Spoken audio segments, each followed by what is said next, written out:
Sit back, relax, and enjoy as Don Tony gives you news and reviews from AEW. Welcome to the party! Oh my God! Thanks for coming, Sammy!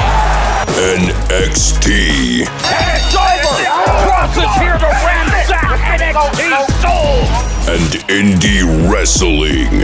It's Wednesday night, Dynamite. Know what's happening in the world of wrestling without the hate and clickbait. And now, your host, Don Tony.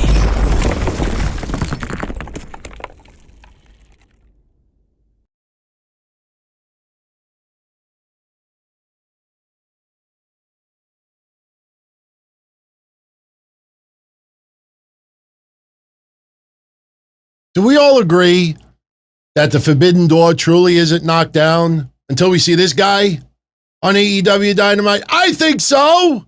I think so. Good evening, everybody. August 4th, 2021. How your butt munches doing out there? It is Wednesday night Dynamite. I am Don Tony. I got to be honest with you. NXT, Dynamite. Tonight will be the quickest Wednesday night Dynamite that I have done so far. 99 episodes. Next week, episode 100 of Wednesday night Dynamite. And if my calculations stay, then right around WrestleMania time, we should be at 5,000 episodes entirely. Hang on a second. Oh, no. It'll pop up. It'll pop up. I was tweaking some of my stuff earlier. For those that are into tech, Gamers Block, what's going on, my brother? Let me tell you something, DT. When I was enhancement talent, brother, I got this box today. Still sealed. If anybody's into tech, especially if you do podcast also, or if you stream,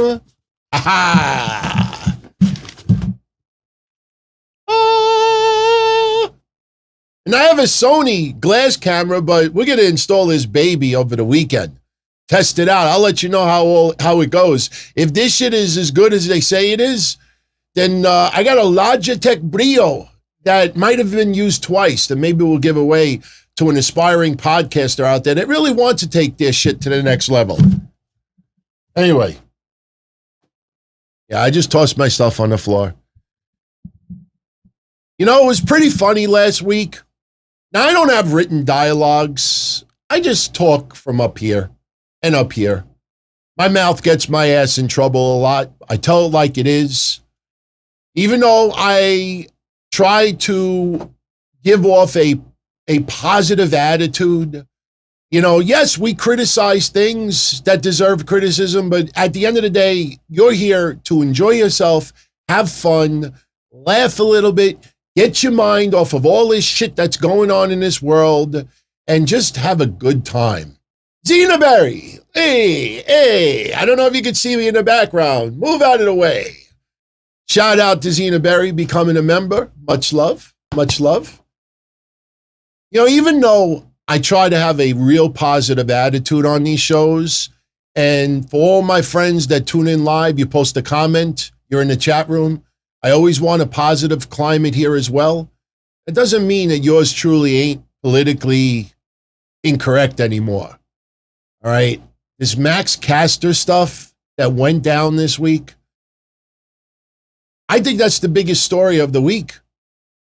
I think it's a huge story. Not necessarily about what Max Caster said. He is provocative. He's being an asshole. He's trying to strike the offensive chords by fans out there. I made a comment last week on this show that a lot of you reacted to. Tony Khan proved it this week. Look, man, There's no secret out there that a wrestling company, somebody that works in a company told me, apply, work part-time, scratch it off your bucket list. I am not going to ever, if I ever have the privilege of working for any company out there, whether it's an indie company for 50 people managing, or doing Mr. Deli Man once again, or working behind the scenes, I don't carry coffee. But one thing I will not do is, no, I won't do the gesture. I won't kiss ass. I'll be PG about it. If I can't do things based on my brain and my knowledge and what I could offer in creative, then I shouldn't do it. I refuse to kiss somebody's ass simply because it's the right thing to do. This fucking tag on this shirt is itchy. God. I said last week on these shows that your darling Cody, Tony Khan, and all these people that try to profess that they are woke, that they are good, that they're not going to tolerate, the hate and the bigotry and the racism and the sexual abuse and this, and that, and fuck Hulk Hogan and blah, blah, blah, blah, blah.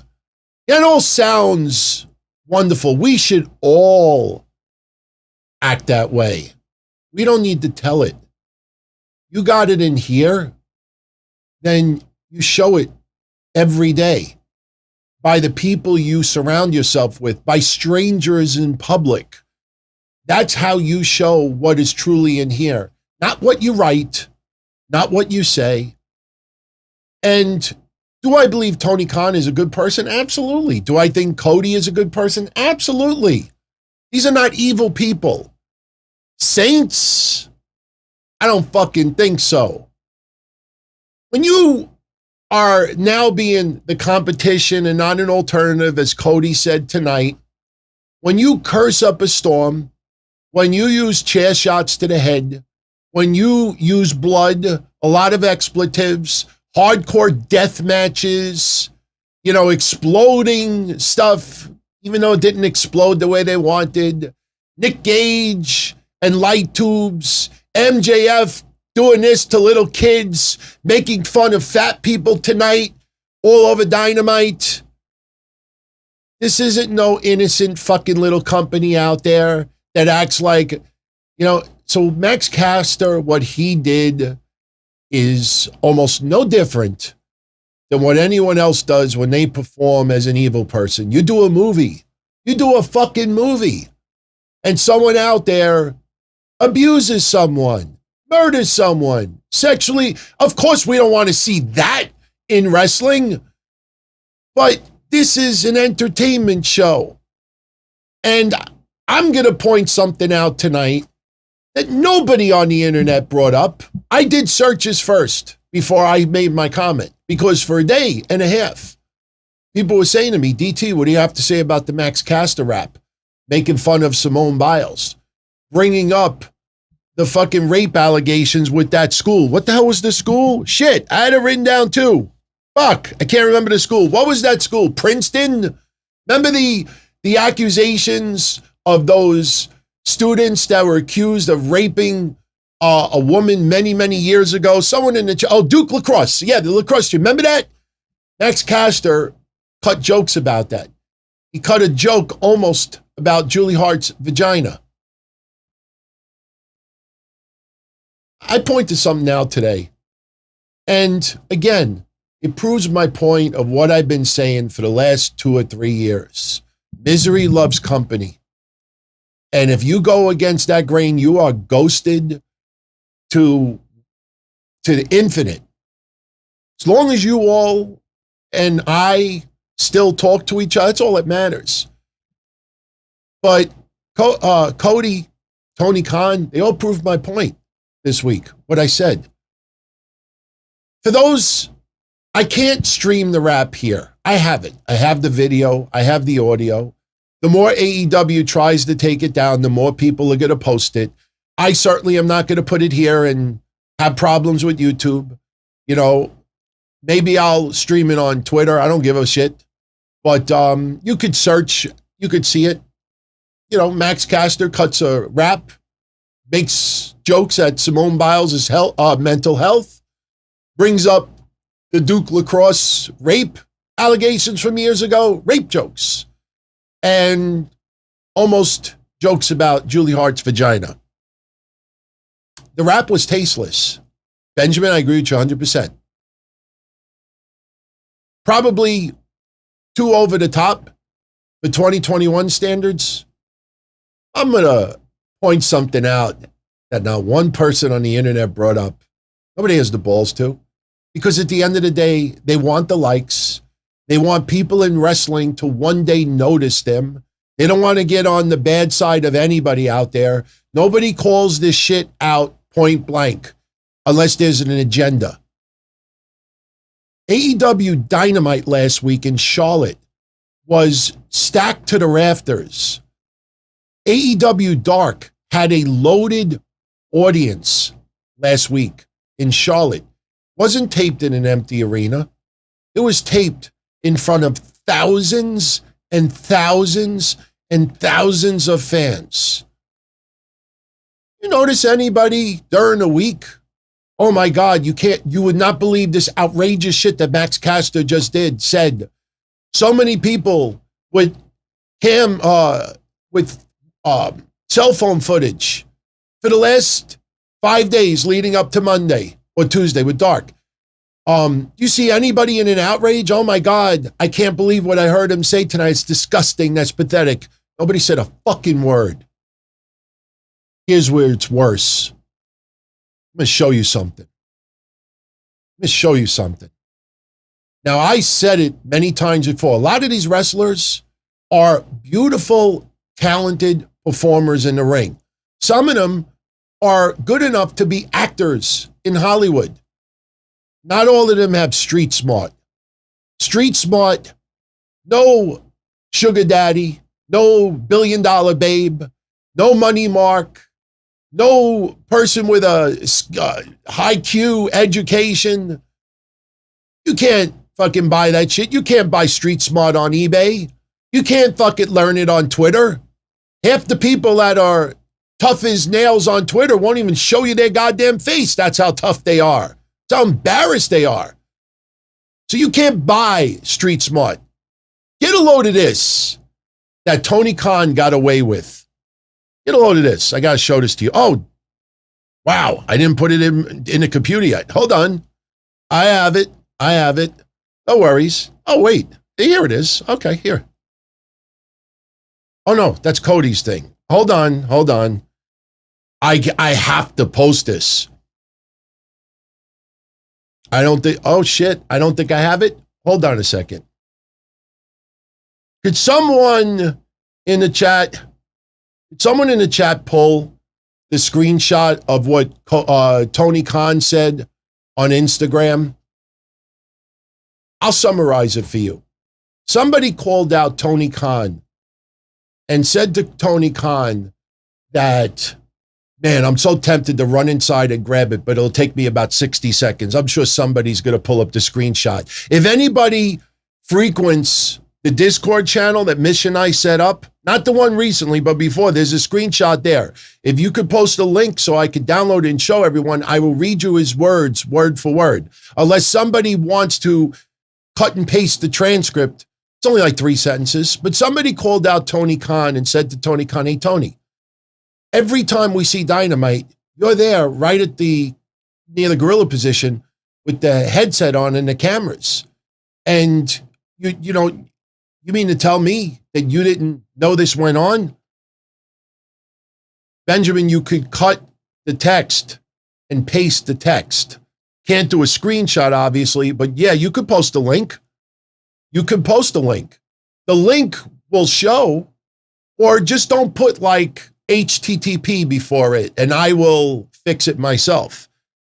Bottom line is, Tony Khan's response was that, yes, during Dynamite, he is at the table with the headset on and monitors and everything.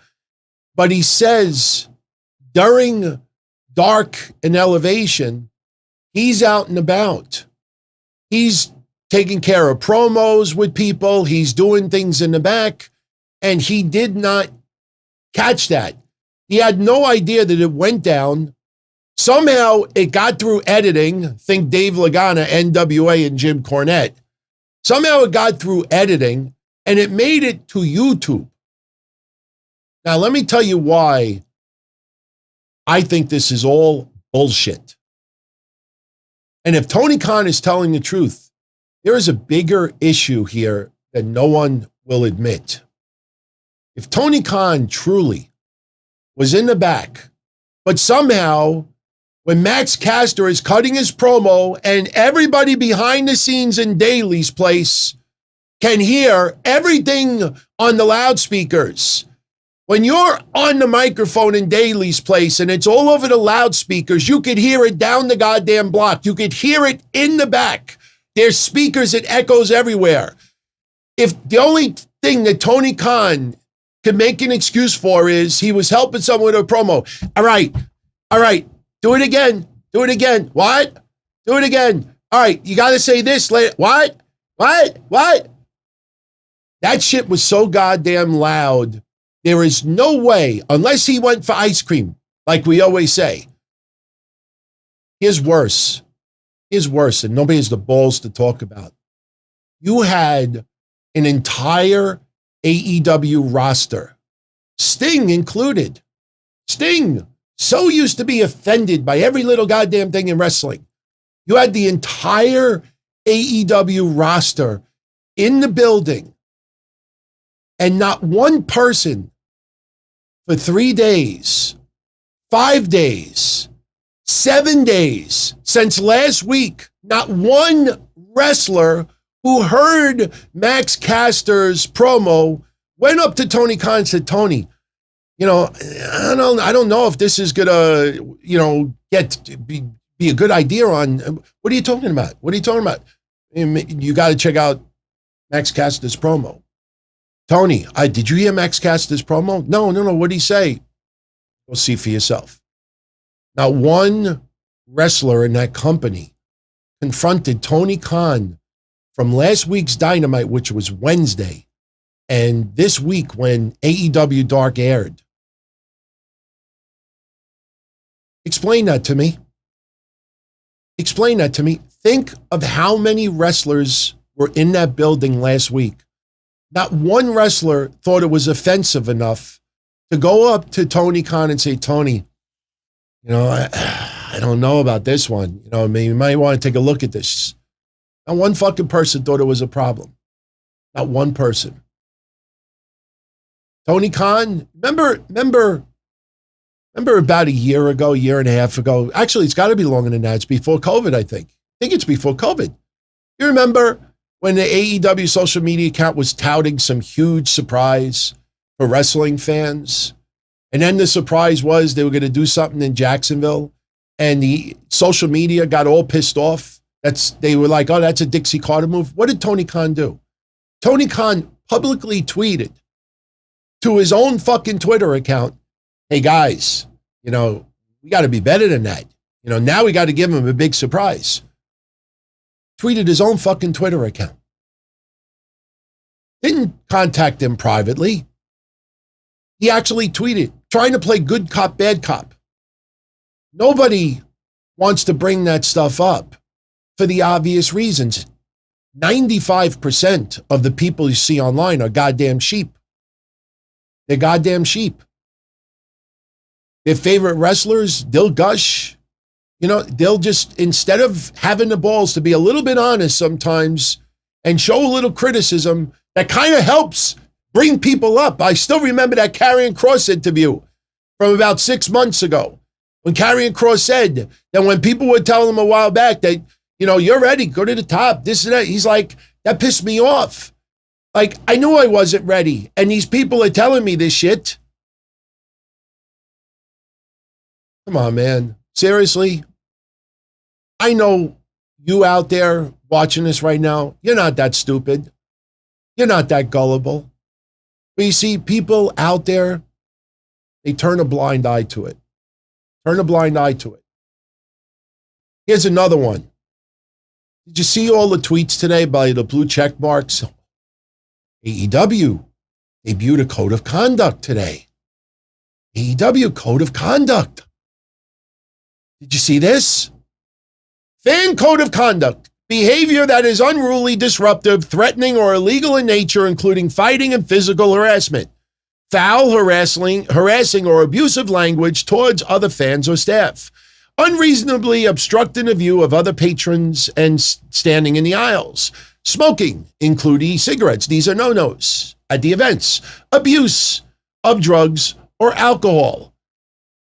Obscene or offensive gestures, signage or clothing, including the use of sign language, gestures concerning a person's race, ethnicity, color, gender, religion, creed, disability, age, sexual orientation, gender identity, expression, or national origin, or to instigate, incite, or encourage a confrontation or physical assault. Interference with the progress of the show, including throwing objects onto or entering the ring, failing to follow instructions of law enforcement, guest services, or security personnel.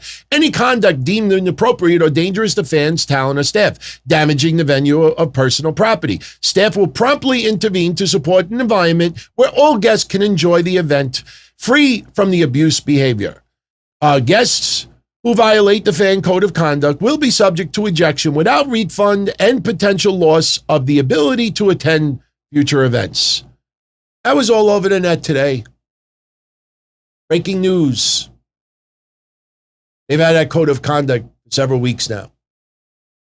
Nobody gave a fuck about it until Max Caster said some horrible stuff about rape and Simone Biles. Julie Hart's vagina. Come on, man. These people are so fucking fake. It's not even funny. This is you know what was worse? You know what was worse? This. I know some of you out there did not watch NXT. It only did 520,000 viewers. I did not watch it live either. But Zoe Stark, storyline, took Io Shirai to a Japanese restaurant. Well, not really. That was WWE, NXT. And social media is in an uproar, calling Zoe Stark racist. Yeah, she produced it. Yeah. The ending credits for NXT said segment produced by Zoe Stark. Are you fucking stupid? That segment was racist. Why? Because Zoe Stark took Io Shirai to a Japanese restaurant.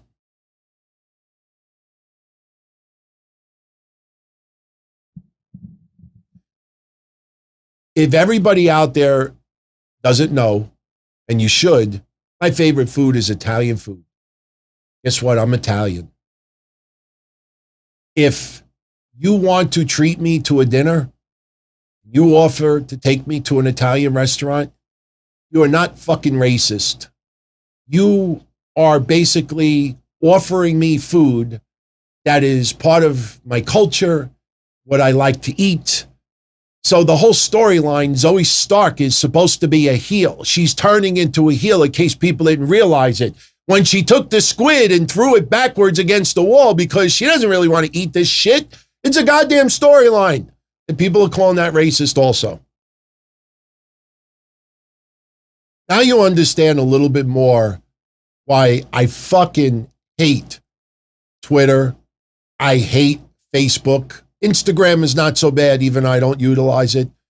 It's not the climate, because I can block that, I can mute it. I have unfriended 90% of the people that I followed before, because if you look at their social media accounts, 90% of it is negative.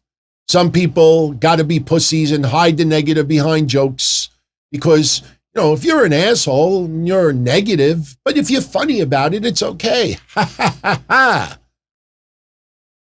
But when you see AEW editing Dark, taking it off, and you see Tony Khan saying that rap was terrible, what is he supposed to say?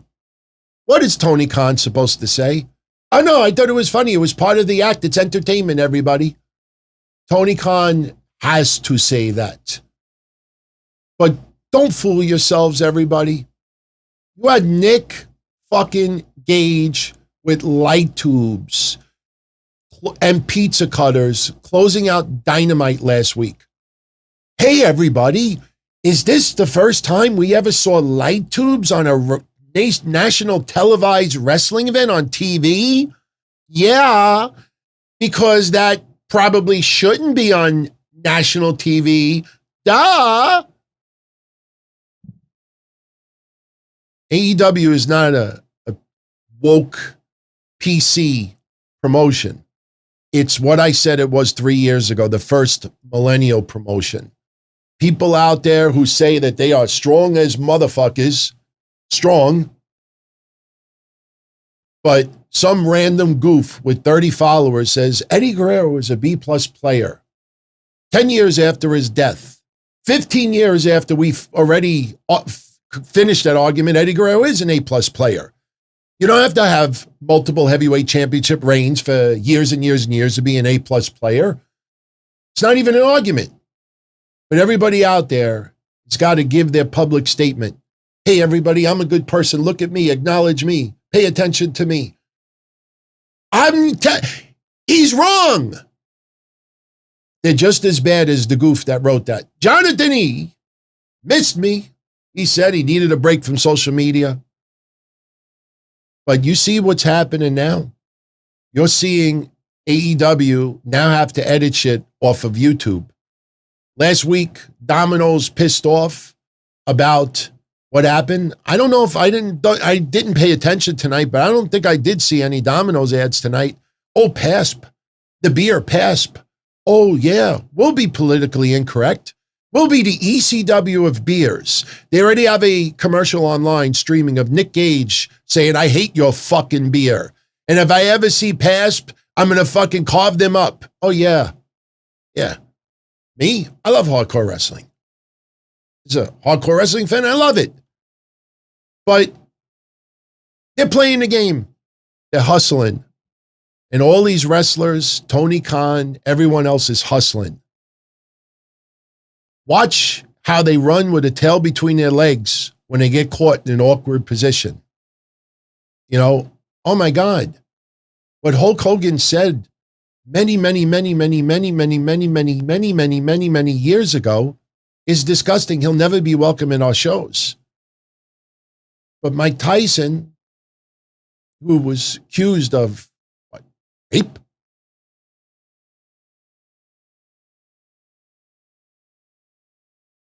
some other people in AEW accused of some pretty terrible behavior. I believe you're innocent until proven guilty. You see that one announcer that made the joke about Hikaru Shida? Go back and you watch it. Do Shida. The fuck does that mean? That means one of the announcers knew what Hugo Zeminovich had said before about Shida. Do Shida. Like the little kid in Family Guy. Do Shida. He does Shida. Oh, you got to fire him immediately. We're making a statement. We don't tolerate that shit. Pizza cutters, light tubes, explicit language, over-the-top stuff. MJF making fun of everybody who's fat, giving middle fingers to kids. Social media putting people down. Calling a girl who legitimately was disabled or had some issues, fugly. No, it's just entertainment. But Max Caster is not. That's not entertainment. Now, me, if I was Max Caster, I would not have brought up Simone Biles or Duke Lacrosse. I wouldn't have done that. The challenge is to come up with other things that piss people off without going there. But when you see this wild response, suddenly everybody's triggered. TMZ picked it up. TMZ don't give a fuck about this. TMZ just wants attention. All these other websites, Code of Conduct, they didn't give a shit about Code of Conduct when it was posted online 2 weeks ago. Oh, you're seeing what this sheep, I don't even call it cancel culture. It is a sheep mentality. 1% of everybody online has the balls to truly speak their mind. Do I think Max Caster, I want to make this clear. Do I think Max Caster making fun of Simone Biles was offensive? Absolutely. Absolutely. There's a lot of you out there that think that she was not being truthful. Well, guess what? Guess what? There are so many people out there that you will see face to face and they'll smile to you. Hey, John, how's it going? Good, good, good. Yeah, I'm happy, you know. And meanwhile, they're home later on contemplating how they're going to, just because somebody smiles doesn't mean that they're smiling in here or in here.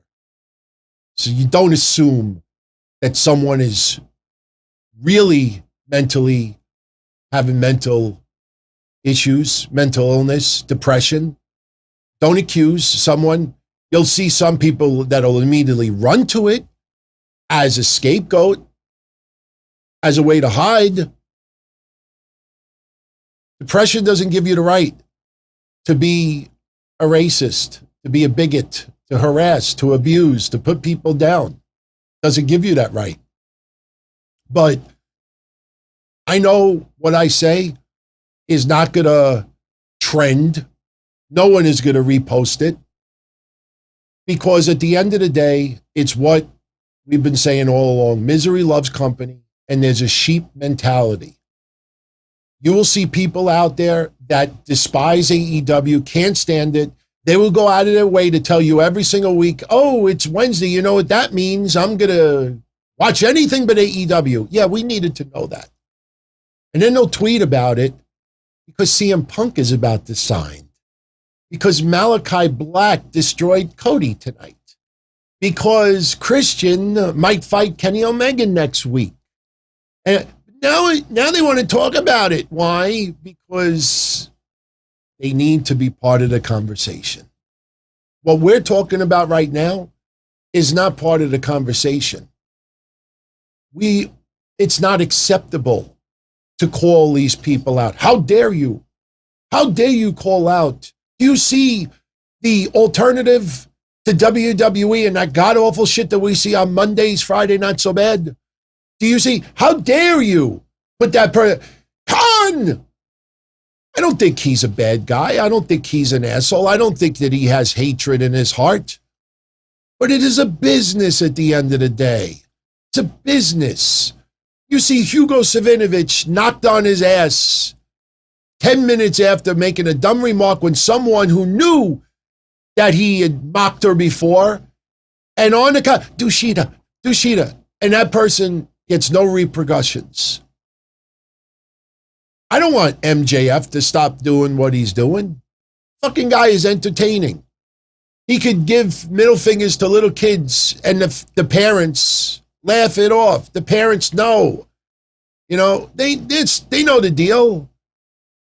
He doesn't have to say, I don't really mean this, but doesn't have to do that. Max Caster should not have said what he said.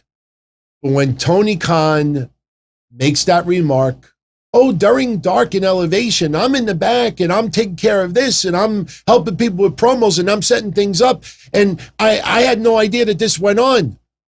Well, explain to me your whole fucking roster that for 5 days, who heard it on the loudspeakers because Tony was in the back. Okay, action. Nobody went up to him and said, I think you should take a look at this, boss. Nobody thought it was offensive. No, they were all outside in Daly's place. There was a sausage truck in the parking lot. Everybody was having sausage and peppers, and they were all hanging out. And the only people in the building were the fans, who were silent for 5 days also, and the people in the ring. The fuck out of here. The fuck out of here. Seriously? After this show is over, if you disagree, post it in the comment section. Yeah, I'd love to hear people challenge me on this, and I will respectfully view how you feel about it. But when you take a step back, Forget wrestling for a minute. Forget your fandomhood and your appreciation, because I am an AEW fan, and I'm not going to not watch or have a different viewpoint because I understand what's going on. I understand the deal. These people are good people, but they're businessmen, and they're in a world of entertainment. And they've chosen to use strong language, and they've chosen to use blood, and they've chosen to use weapons, and they've chosen to use exploding matches and do things on TV that hasn't been done before because it's not appropriate. And then when a sponsor gets upset at it, what do the fans do? Fuck Domino's. Fuck Domino's. That's why most of the people that do that, look at their own jobs. Whenever you see people out there doing that, go look at their Twitter handle. And when you see that their biggest employment is, hey, everybody, check me out on, I got to do a safe night so nobody tries to think I'm somebody, intentionally. Check me out every February 29th for my podcast. Yeah, that's my greatest achievement. Fuck Domino's, though. I don't like Domino's. Not a big fan of this.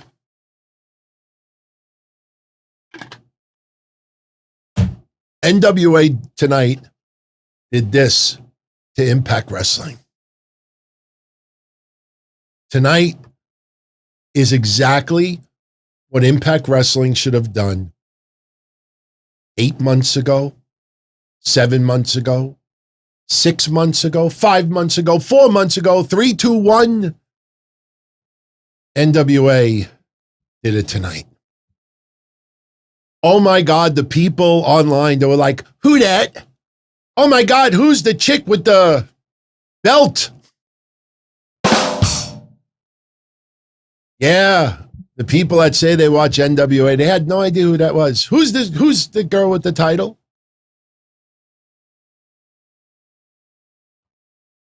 Impact Wrestling is no longer on Twitch. I have no idea why. I'll look into it. Impact Wrestling did what, 110,000 viewers, 120,000 viewers with all that exposure. Gallows and Anderson are defending the tag titles for Impact next week against Evil Uno and Stu Grayson on AEW. Now you understand why Impact Wrestling, when you see people out there, but no, that pay-per-view with Kenny Omega and Rich Swann did 9 times the normal buy rate. Well, guess what? If the buy rate sucked before, and even if it was 9 times the amount, if you're that deep in the hole, all right, your average pay-per-view buy rate is 10,000. Oh, now we got 90,000. It's still fucking pathetic. Take note that Impact Wrestling never made that claim. The only people that made that claim is everybody else who gushes over Kenny Omega, AEW, and Impact Wrestling. If that was legit, Hirsch, that was legit, Impact Wrestling would have posted a press release touting how crazy, because when you have kick-ass numbers, how many people with big podcasts that are only on YouTube? Thank you, everyone. 15,000 of you showed up. 5,000 of you showed up. You have good numbers. You brag about it. You be proud of it. You showcase it. Because when people see success and progress and improvement, people that are not watching your product right now says, maybe there is something to Impact now. Maybe I'll give it a look. For 9 months, Impact Wrestling never once showed up at Daly's place in front of a live crowd, no matter how small it is, because we were all watching at home. Rich Swann, the Motor City Machine Guns, everybody, not one person ever showed up. No excuse for it. I personally think AEW was kind of embarrassed. I think they did not want Impact storylines progressing on their own TV show. No. We have to make sure Nyla Rose gets her 60 seconds. We got to make sure Britt Baker does her DMD. We got to make sure that Who Dat pours coffee over somebody's head. We're not eating up Dynamite time for Impact shit. They do 110,000 viewers. Guess what? AEW is genius and smart about it. Fuck that. Why are they having the tag titles defended next week? Because it's not a storyline. It's a fucking match. It's a match that people want to see. Leyla Hirsch beats the Bunny today. Look, let's be honest. Tonight's episode of Dynamite was a little bit shangada. Now, it was nice to see Juvi again. I'll be honest with you. I'm very disappointed at so many people that have shows and blogs and websites and big followings, never bothered to do any research about Juvi at all. Because the first couple of minutes between him and Jericho, which opened up Dynamite tonight, was not very good. It's not good at all. Now, Juvi has had very few matches in the last year or so. We did the research. We talked about that last week. A lot of people out there still don't even understand that Jericho was the one that beat Juvi at Super Brawl 1998, I think it was. And Juvi was forced to remove his mask. And I remember when I brought this up over the weekend, when I was doing my wrestling hotline at the time, I remember a lot of women leaving messages on my hotline. Woohoo, Juvi, why'd you wait so long? They thought he was hot. I mean, I don't know. I don't look at him like that, but Juvi lost the match to Jericho. Jericho had one of the funniest moments on Nitro history, not a top 10, but one of the funniest. He beat Juvi in a match. I think it was February or March of 98. And Juvi was face down, not moving. And Jericho's around the ring going, I killed Juvi. I killed Juvi. There is so much gold out there that people would understand why Juvi versus Jericho. I said it last week. Jericho versus Nick Gage should have been the last labor of this thing. It just feels way out of proportion. Didn't think anything with Juvi today was going to be off the charts, but it was nice to see Juvi. Juvi, as we talked about last week, was still in phenomenal shape. The guy could still go. But my God, if any of you out there never saw Juvi in XPW, I was working for XPW at the time. I was at the timekeeper's table. Juvi doing his shtick of The Rock was one of the funniest fucking things. Obviously, you wouldn't be able to curse on TV. Fuck you twice. And they had to you see how they did with Andrade early on with the dubbing? Now they don't do that anymore. For some reason, it's stuff with Juvi and XPW. They put subtitles underneath because half the people didn't understand what he was saying. They were doing the what chants, and this is 2002. Or 3, around there. So a lot of people never bothered to look the last 7 days, anything about Juvi. But the match itself, it had its moments. I mean, Juvi did the Juvi driver. He dived outside the ring. Juvi worked his ass off. The fans, it was nostalgia. The fans enjoyed Juvi tonight. It did not feel that he was a henchman for MJF. And the minute Juvi lost, why didn't Wardlow knock Juvi on his goddamn ass? Why didn't MJF? You failed. You beat the shit out, or you try to beat the shit out of Juvi and Juvi nails the Juvi driver on MJF. No, he's just laying in the ring and everybody is walking around like he's a potted plant. Or there's a little child in the ring, a little baby. Don't step on the baby. You're playing in a room and there's your little nephew, newborn. Don't step on the baby. He just acted like nothing. So Jericho wins, which was expected. The Judas effect off the top rope looked great. It looked great. I I saw a lot of people making comments about Jericho's physique and everything today. Breaking news, Joe Biden is our president. We have a virus right now called COVID. Where have you been? I mean, like, seriously, a lot of people are doing that. Where have they been? But Jericho gets the win. I have notes today. I'm not looking too much on the screen. Tonight was an average Dynamite.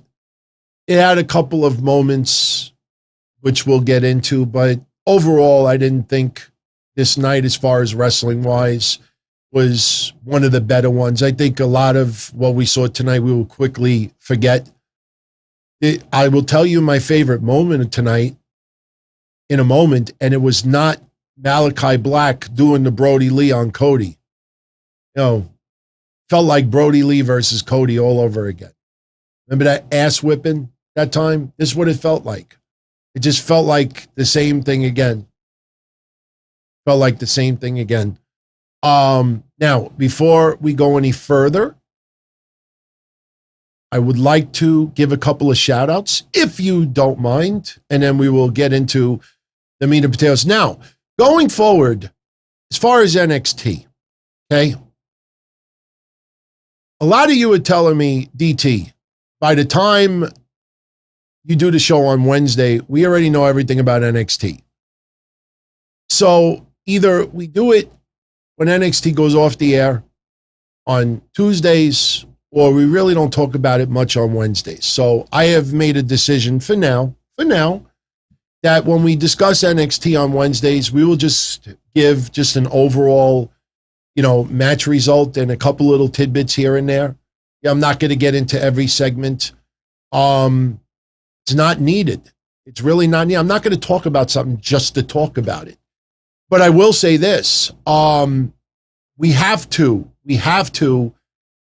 figure out what we're going to do next Friday. Next Friday is the debut of Rampage. And Rampage starts at 10 o'clock.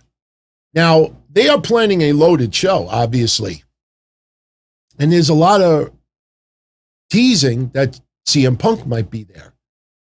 Now, they said Excalibur said tonight, Darby challenged the best in the world to be at Rampage. Remember what I said last week? Do not eliminate the possibility Darby Allin is calling out Kenny Omega. I think CM Punk should be there. I know what a lot of you are thinking. Oh, no, you got to save him for the pay-per-view. You got to get all those pay-per-view buys. I get it.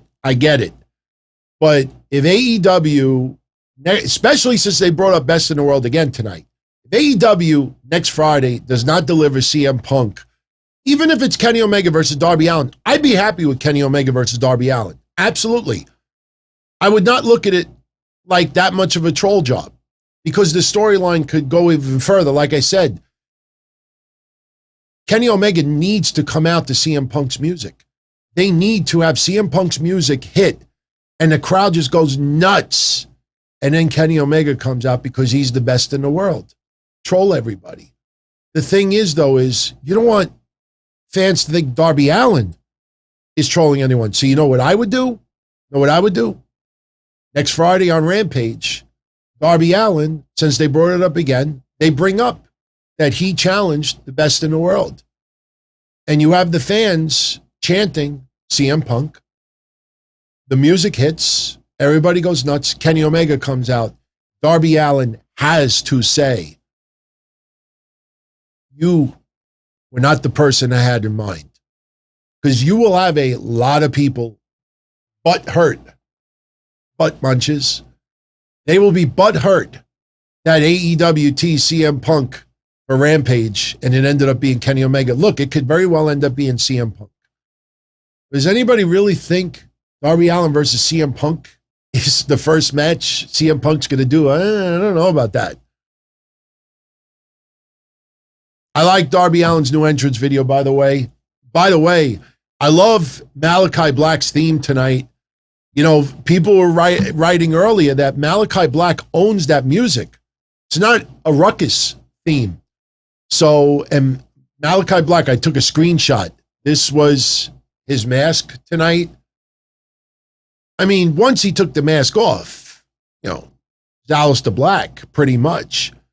But the crowd was so behind Malakai Black tonight because they know this is a special player. And WWE just totally fucked it up. They did. They totally fucked it up. You're starting to see that when it comes to characters that involve a lot of psychology, WWE is more like, no, let's have Reggie do flips.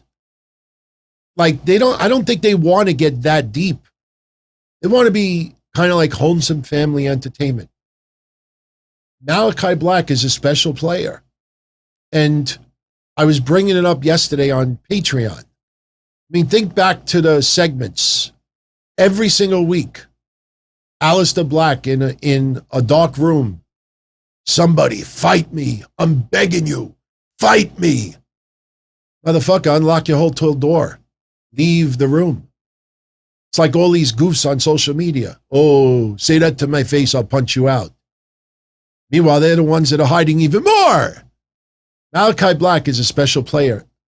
Fans are not as thrilled as Cody as they were a while ago. And I think the match with Anthony Ogogo was really the breaking point for a lot of fans. Now, unfortunately, we have not seen much of Anthony Ogogo because of the vision problems. Anthony Ogogo, I believe, will return to the ring soon. But you keep having these surgeries.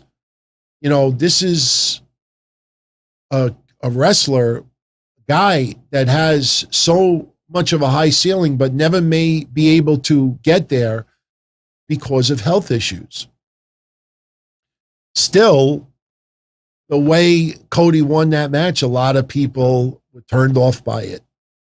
And it's pretty interesting. It really is. I mean, you really think about it.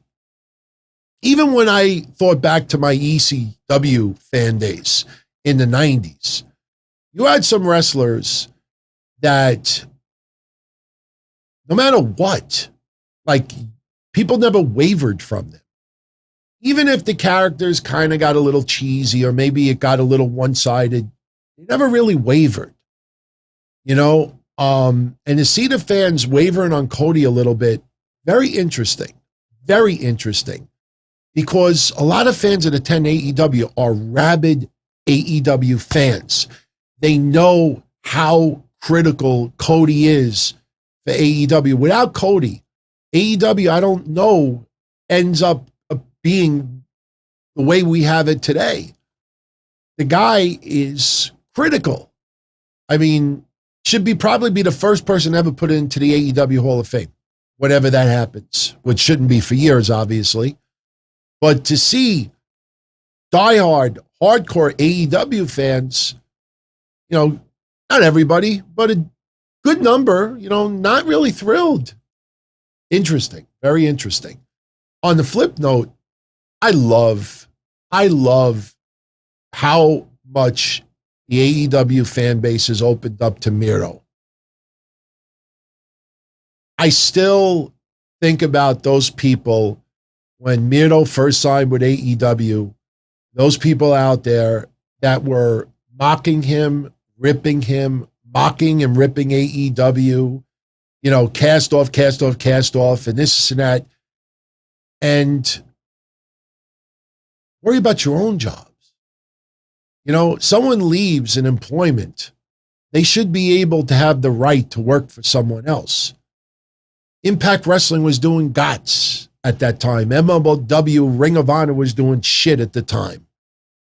Miro got a deal with AEW. Remember what I said in 2020? You know, towards the summer of last year, I said, it seems like Miro is taking a year off.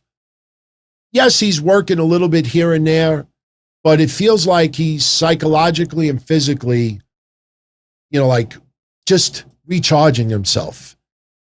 And you see what's happening now with God's favorite wrestler, and he's always talking about his double-jointed wife. Did you see Lana's picture today? Baking brownies for Miro, and she's doing a split on the countertop. Miro's a monster. You're right, Austin. Miro is a monster. And I love that the AEW fan base got behind it. The match tonight with Lee Johnson, Lee Johnson is over with the local AEW fans because of all the matches he's had in Dark. He's aligned with Dustin. He's not a bad wrestler, but you pretty much saw today that, other than some tope suicidas outside the ring, he's all kick. And look, I'm not going to criticize him, but when you have the hard camera on Lee Johnson hitting 3 super kicks in a row to Miro, and the hard camera is what is focused on his hand slapping his hip. I mean, we all know that wrestlers slap their hip to make the sound effect, just like when you punch someone.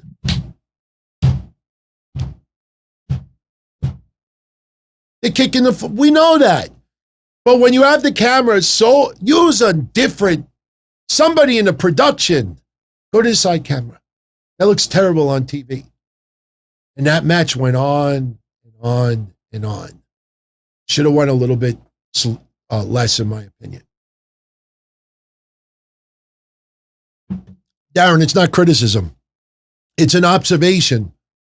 You have to hide the negatives and accentuate the positives. Lee Johnson is not bad in the ring. Do a different camera angle so we don't see that he's more concerned about slapping his hip than the kick landing. It's an observation. Look, I like the story that was told that, he got through Miro a little bit, but in the end, one super kick, game over, done. I forgive you. I forgive you. Lee, you didn't shave. Now, my favorite moment tonight.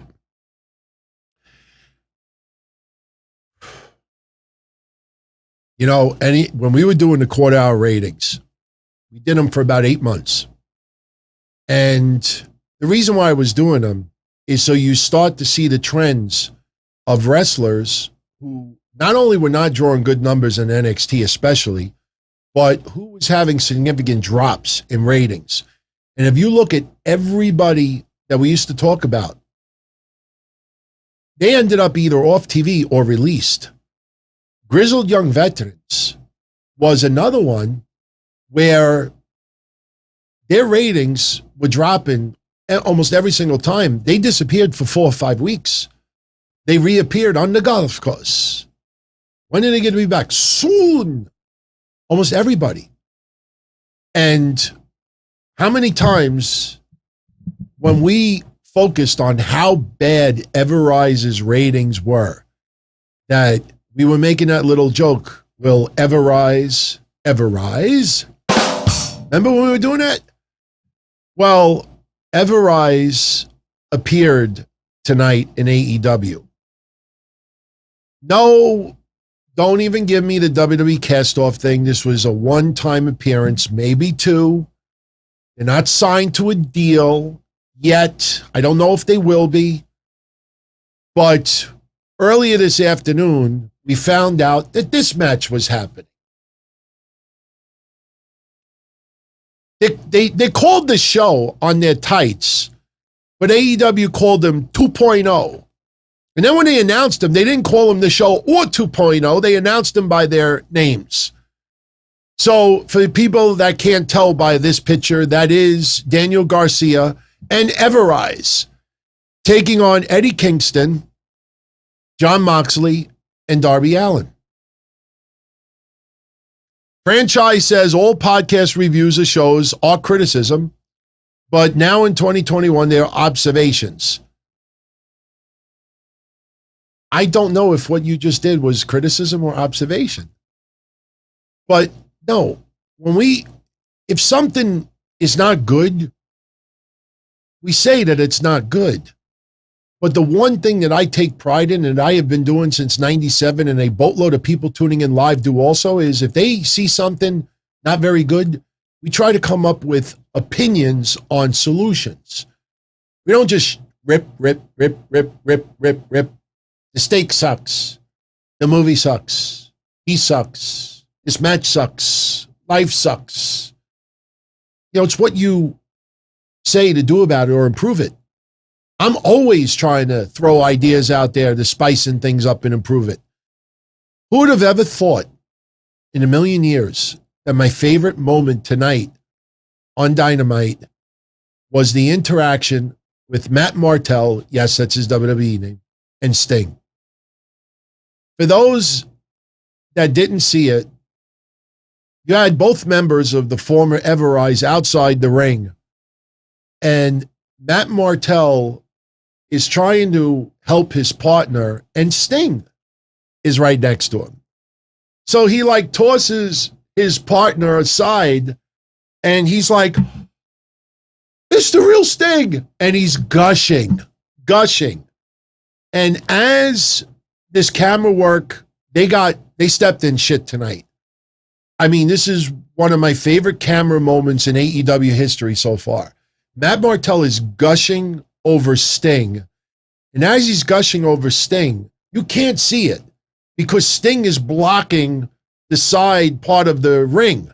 Darby Allin runs from one side of the ring and dives outside the ring and almost like spears Matt Martel into the guardrail. And it was just fabulous. I mean, I watched that replay like 20 times online and it doesn't get old. The whole segment. And the best part is you don't see Darby Allin running from one side of the ring to the other because Sting is blocking it. Matt Martel is gushing over Sting, and the next thing you know, Darby Allin dives through the middle rope into Matt Martel. I don't like the over usage of tope suicidas, but Darby Allin, I mean, sometimes that guy fucking does some of the best ones out there.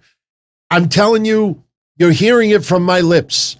If I say to you that my favorite moment of Dynamite tonight was Matt Martel with Sting and then Darby Allin hitting his move, a member of Everrise. I enjoyed that. Unbelievable. Unbelievable. I never in a million, but you see, this is why, and I'm giving a compliment, this is what makes AEW a lot different than WWE. And I think this is one of the very important positives about AEW. I'm not comparing me. I'm going to make a point. This past Thursday was the 15-year anniversary of an infamous moment that I talked about for 15 years online, that I actually was in the middle of a feud with lowlife Louis Ramos. We did a whole contract thing. I stapled it to his ass. And the stipulation was if he beats Screaming Norman Smiley or Hardcore Champion, then I would face him one-on-one in the ring. And I never told all the aspects of what that night was, but Screaming Norman Smiley wrestled Louis. I was in Norman's corner, as was Daphne. Then I hit the ring. I got a lot of "you can't wrestle" chants. Then you had Steve Mack, Monster Mack, come out. There was another brawl. I poured the Ajax in Louis' bloody head. Pour Ajax in a cut and see how you feel. Then he ends up putting me through a table, hitting me with chair shots, breaking a bottle over my head, and I'm covered in thumbtacks. That was the 15-year anniversary. Why am I bringing this up? Not to put myself over. It's, I was not good. But people look back at it and they laugh. The one thing that I always said was, even though I was not very good, I always gave the Mass Maniac credit for allowing us to be creative and try to come up with shit. It was an indie promotion. Try to come up with stuff. That was my storyline. Louis was getting married or was married. No, he was getting married. They were having a kid. It's a hardcore legend. And he wanted to tone it down. He didn't want to go hardcore anymore. He's got a family. So Louis always said to me, why don't you do something on camera? At the time, you think trolling is bad now. At that time, I was getting trolled to death online. He's like, come on, a lot of people want to see you get your ass kicked. I said, all right, I'll do it. And the storyline was A lot of people thought it was a money mark, that I would, pay off wrestlers, stuff like that. And the deal was that Louis can't afford to not work for USA Pro Wrestling, UXW. He can't afford it. He's got a wife and he's got a kid.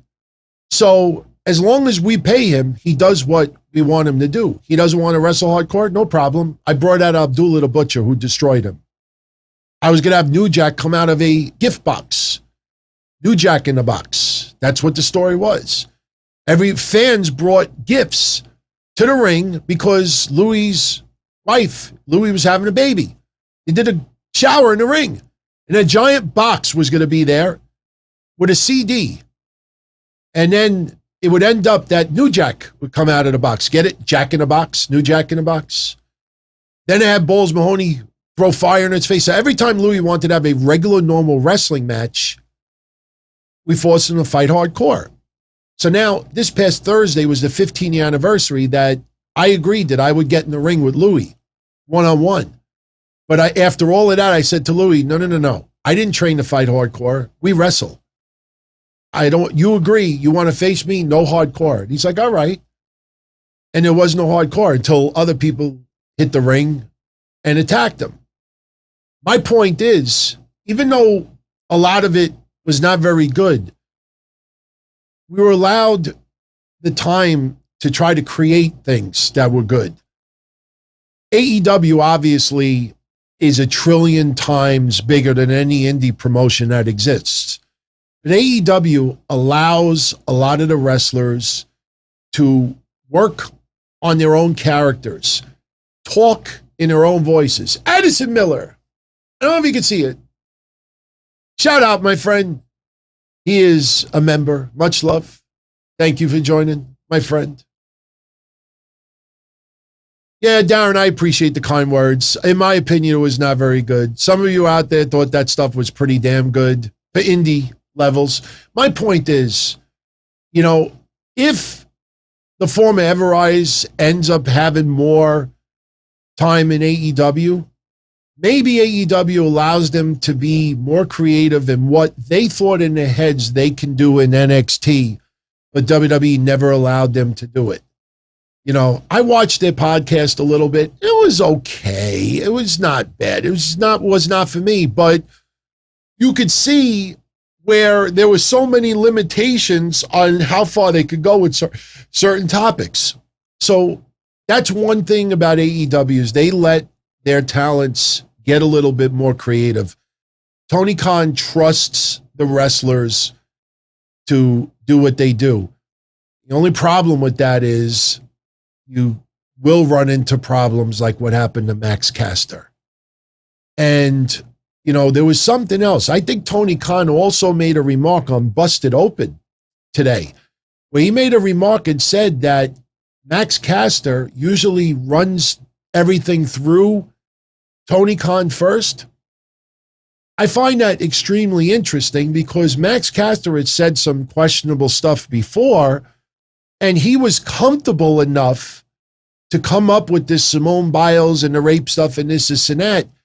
And again, the fact that nobody in AEW thought that was offensive to a boss. I don't know if you heard with Max Caster's promo, but we might have some problems. Where the fuck was QT Marshall? What happened? This is the same thing of what happened with Dave Lagana and NWA with Jim Cornette. Everybody acted surprised and shocked after it was said, but it somehow made it to YouTube. You understand, AEW is a multi-million dollar company, easily the number 2 promotion.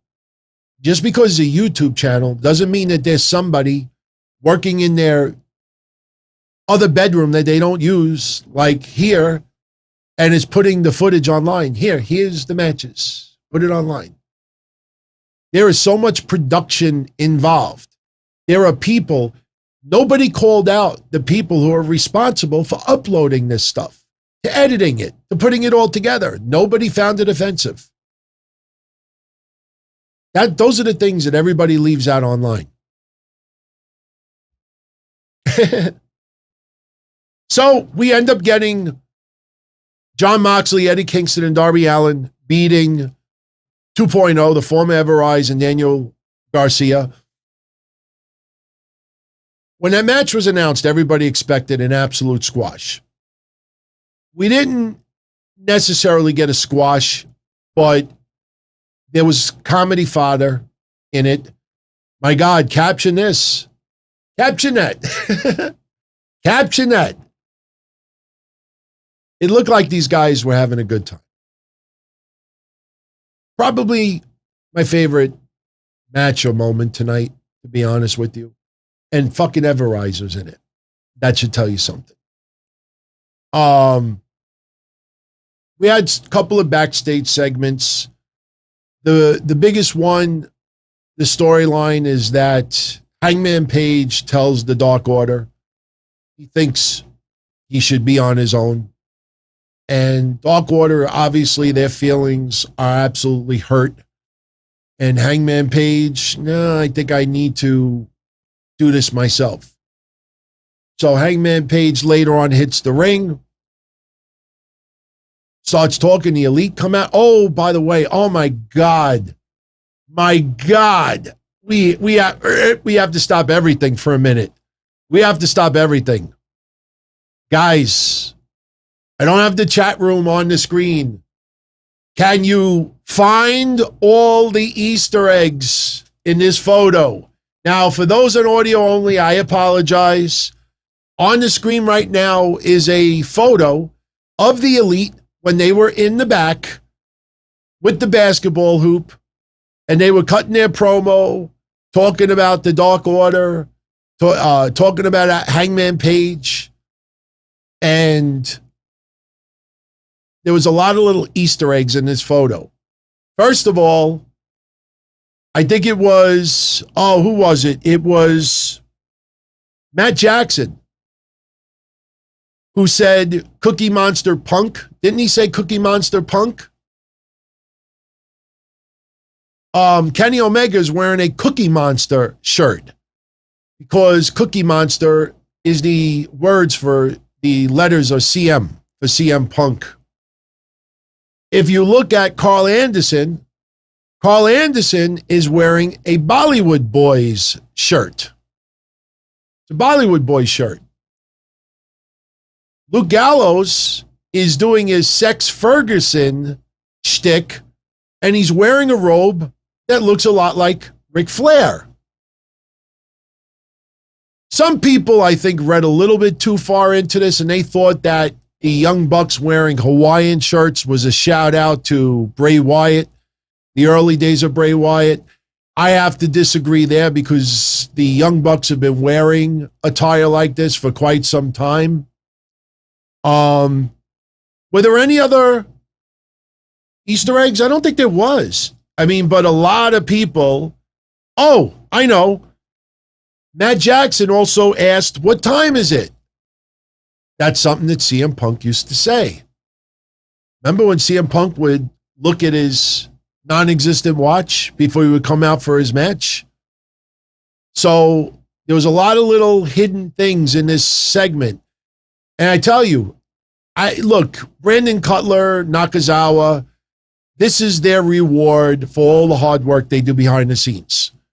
You know, they honestly, if you really think about it, they have no business being in these segments. You leave it to the 5 members of the Elite, but they throw them out there too because of all the stuff they do behind the scenes.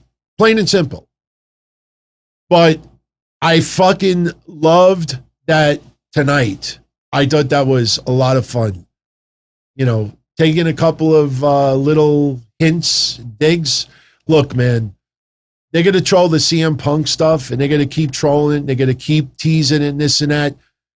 It's happening. It really is. I mean, you just think about it. If CM Punk, you know, people need to understand. As far as I know, CM Punk is not like this with Kenny Omega. CM Punk is not like this with Gallows and Anderson. CM Punk, I don't think, is like this with the Young Bucks. All right. CM Punk, I don't think, is like this with Michael Nakazawa. CM Punk is not like this with Brandon Cutler. So if these guys keep teasing and name dropping this and that, and there was no deal on the table or no deal that looks to be happening, I think by now CM Punk probably would have wrote some type of derogatory comment online. Mike, we'll get to Adam Cole in a little bit. But I like that tonight. I thought that was great. Now, next week against Evil Uno and Stu Grayson, I mean, we know what the outcome of that match is going to be. But what happened later on is Hangman Page hits the ring. The Elite come out. And Hangman Page wants to say something to the Young Bucks, to their face. Elite enters the ring. And Kenny Omega especially is taking a lot of verbal shots at Hangman Page, pretty much saying Hangman Page is looking to find new friends and, kissing ass to the Elite, and the Ball attacking Hangman Page. The Dark Order come out to make the save. But because Hangman Page told them earlier, look, guys, I got to be on my own. Evil Uno and Stu Grayson, they're pushing all the members of the Dark Order back. No. Don't help him. But why? Don't help him. This is what he wanted. Don't help him. So they go to the back. Frankie Kazarian tries to assist, gets a little offense, but ends up getting his ass kicked also. And then a couple of BTE triggers, Hangman Page, and then Kenny Omega with a nice-looking belt shot. No blood. Anthony Diaz, all his hype about Punk. Who said he's going to be wrestling? Oh. Anthony, come on. People don't want CM Punk to go to AEW, be commissioner or commentator. By the way, speaking of commentators, they revealed tonight that next Friday's commentary team for Rampage is going to be Excalibur, Chris Jericho, Mark Henry, and who was the first person? The fourth person. There was four. Oh, and Taz. Taz, Excalibur, Chris Jericho, and Mark Henry. 4 commentary members for a 1-hour show. Okay. I don't know how many weeks that'll last that way. It's a 1-hour show. And speaking of, I was about to say this earlier. What do we do about Fridays from now on?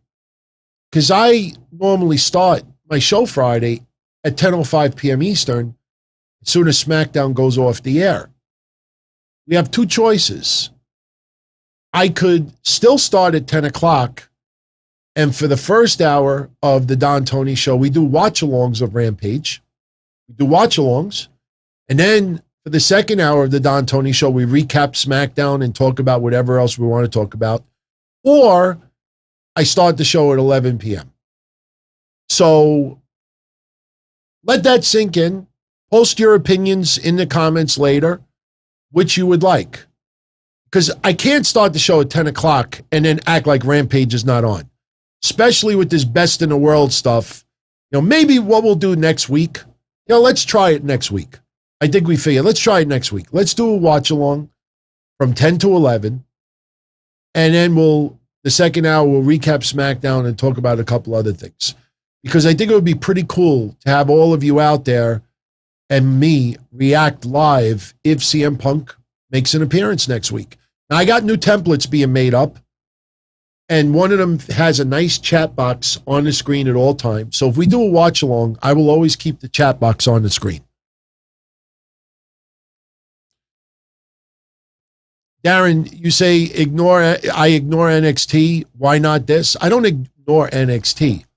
It's just by the time we do the show on Wednesday, NXT is already 24 hours past. Everybody knows what went down. I will still give my thoughts about things like I did earlier about Io Shirai and Zoe Stark, and I'll talk about a few other things too. But we're not going to sit here and do recap and not doing it. Rampage, totally different promotion, totally different show, totally different wrestlers, debut show. And I'm going to ignore that? Come on. Bro, I forgot. I did not realize this. You'll get a kick out of this. This is a nice treat. And fuck, I didn't download it. Damn, I didn't download it. Shit. Let me see if I can find it. I did find it. Ah, very nice. Want to see something pretty cool? Now, you all remember that Deli Man got a little special treatment from WWE. I still don't know who was responsible for it. I will find out. But to think the last ever moment of Thunderdome, you will always remember Deli Man, center ringside. Our Monday show is Breakfast Soup Raw. It's hosted by Mish and myself. And I did not realize this Monday. I did the show here right after. Trust me, everybody tune in, you'll get a kick out. I got video. And I got clearance from WWE.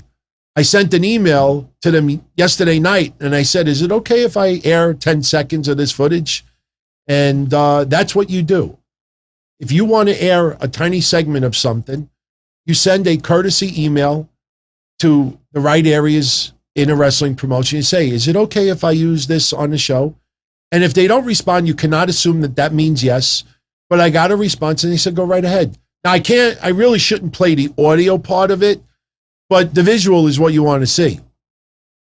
Monday, Breakfast Soup Raw was represented ringside.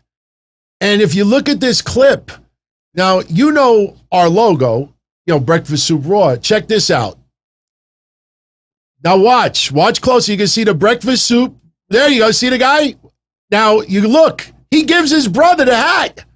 His bro. I don't know if it's his brother, but you see that? Look at it again. I didn't even know that. They were tuning in. They were sitting ringside Monday, and we had a Breakfast Soup Raw. There's breakfast soup. And then his bro gets the hat from Riddle. How weird is that, man? Because Riddle, I used to despise. Then I organically started liking him, started understanding a little bit more. And now I'm a big fan of Riddle. And you got those sightings when he was in NXT, pointed to the shirt, posing with people. I think Andrew 914 as well. How cool is that, man? I think that was pretty freaking cool. I didn't even know that they were all over the TV. Because you know the haters out there, not even the haters, friends out there that are jealous fucks. Did any one of them on Monday, bro, you see the guy ringside with your shirt? I didn't even notice it. The whole entire night, I didn't even notice it. By the way, why am I sharing this here? There's someone in the chat room that hangs out once in a while with all of you. His name is Rye Baker.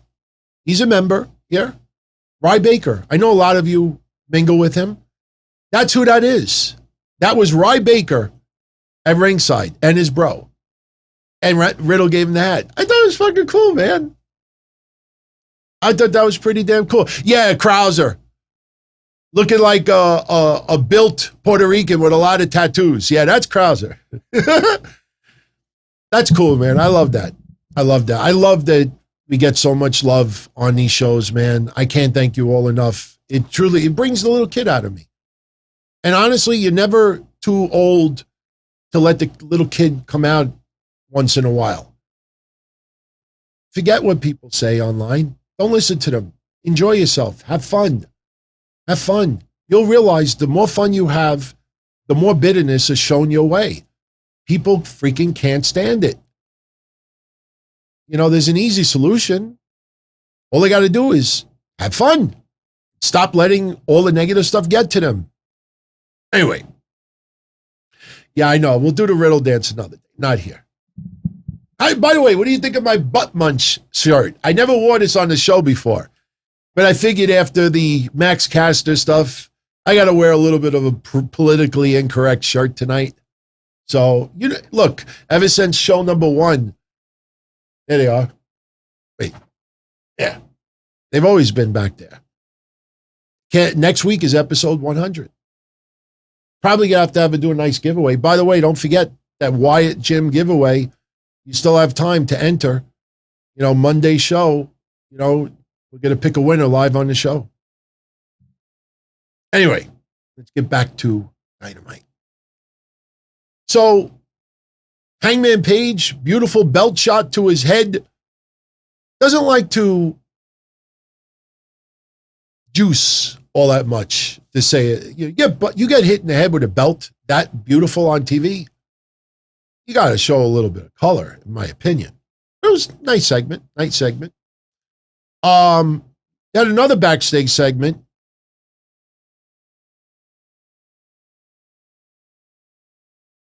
We have been talking about this with Andrade since his debut. He wants to kick people's ass. I challenge the Death Triangle. I blah, blah, blah, blah, blah. Every 3 fucking weeks. Remember that? You had Matt Sydal walk past him on his debut. It should have been the same thing of what Morocco did when Snuka walked by during Buddy Rogers' Corner in 1983 and fucking flip out. No, what does Andrade do in storyline? He just, I challenged the Matt Sydal in 3 weeks. In 3 weeks. He only gets pissed 1 time every month for the most part. Not going there, but so next week is 3 weeks now. You think next week we might see Andrade in the ring? Something tells me we will. That character is dead in the water. They are trying so hard. I mean, it seems like the Lucha Bros will ultimately turn on Pac and join up with Andrade. It's got to. M Crew 78. Wow, we got an appearance from Alexa Bliss tonight. Wow, and things are starting to work properly. Says doing a fantastic job. Much love, my friend. I don't think I'm the #1 wrestling podcaster, but I thank you for the kind words. Much appreciated. Very much. Thank you. Thank you, my friend. By the way, before we start filling in the blanks with Dynamite, Mark Anderson, the Attitude Era will never come back due to Social Justice Warriors on Twitter. Sure, I agree with you. That's why when they said, Cena, you remember? I'm sorry for bringing this up tonight, but since we just saw Alexa Bliss, good example.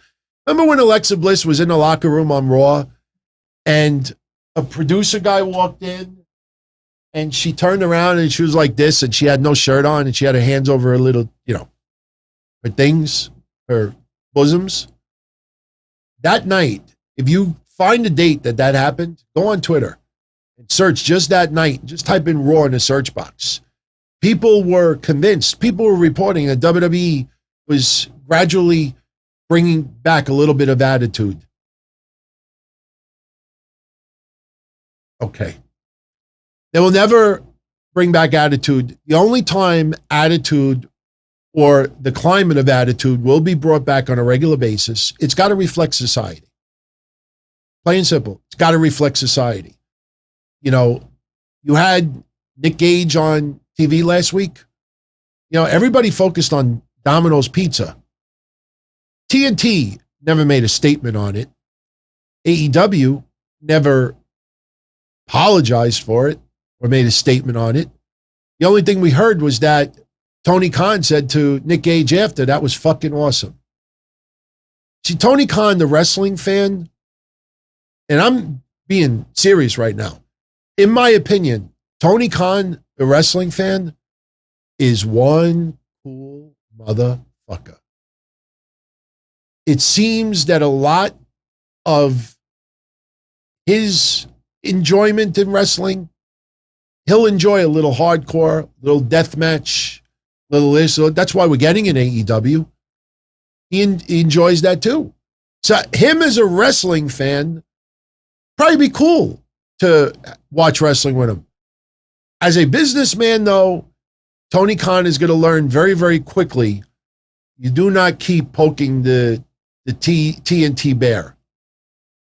You do not keep poking at it because you piss off the right executives.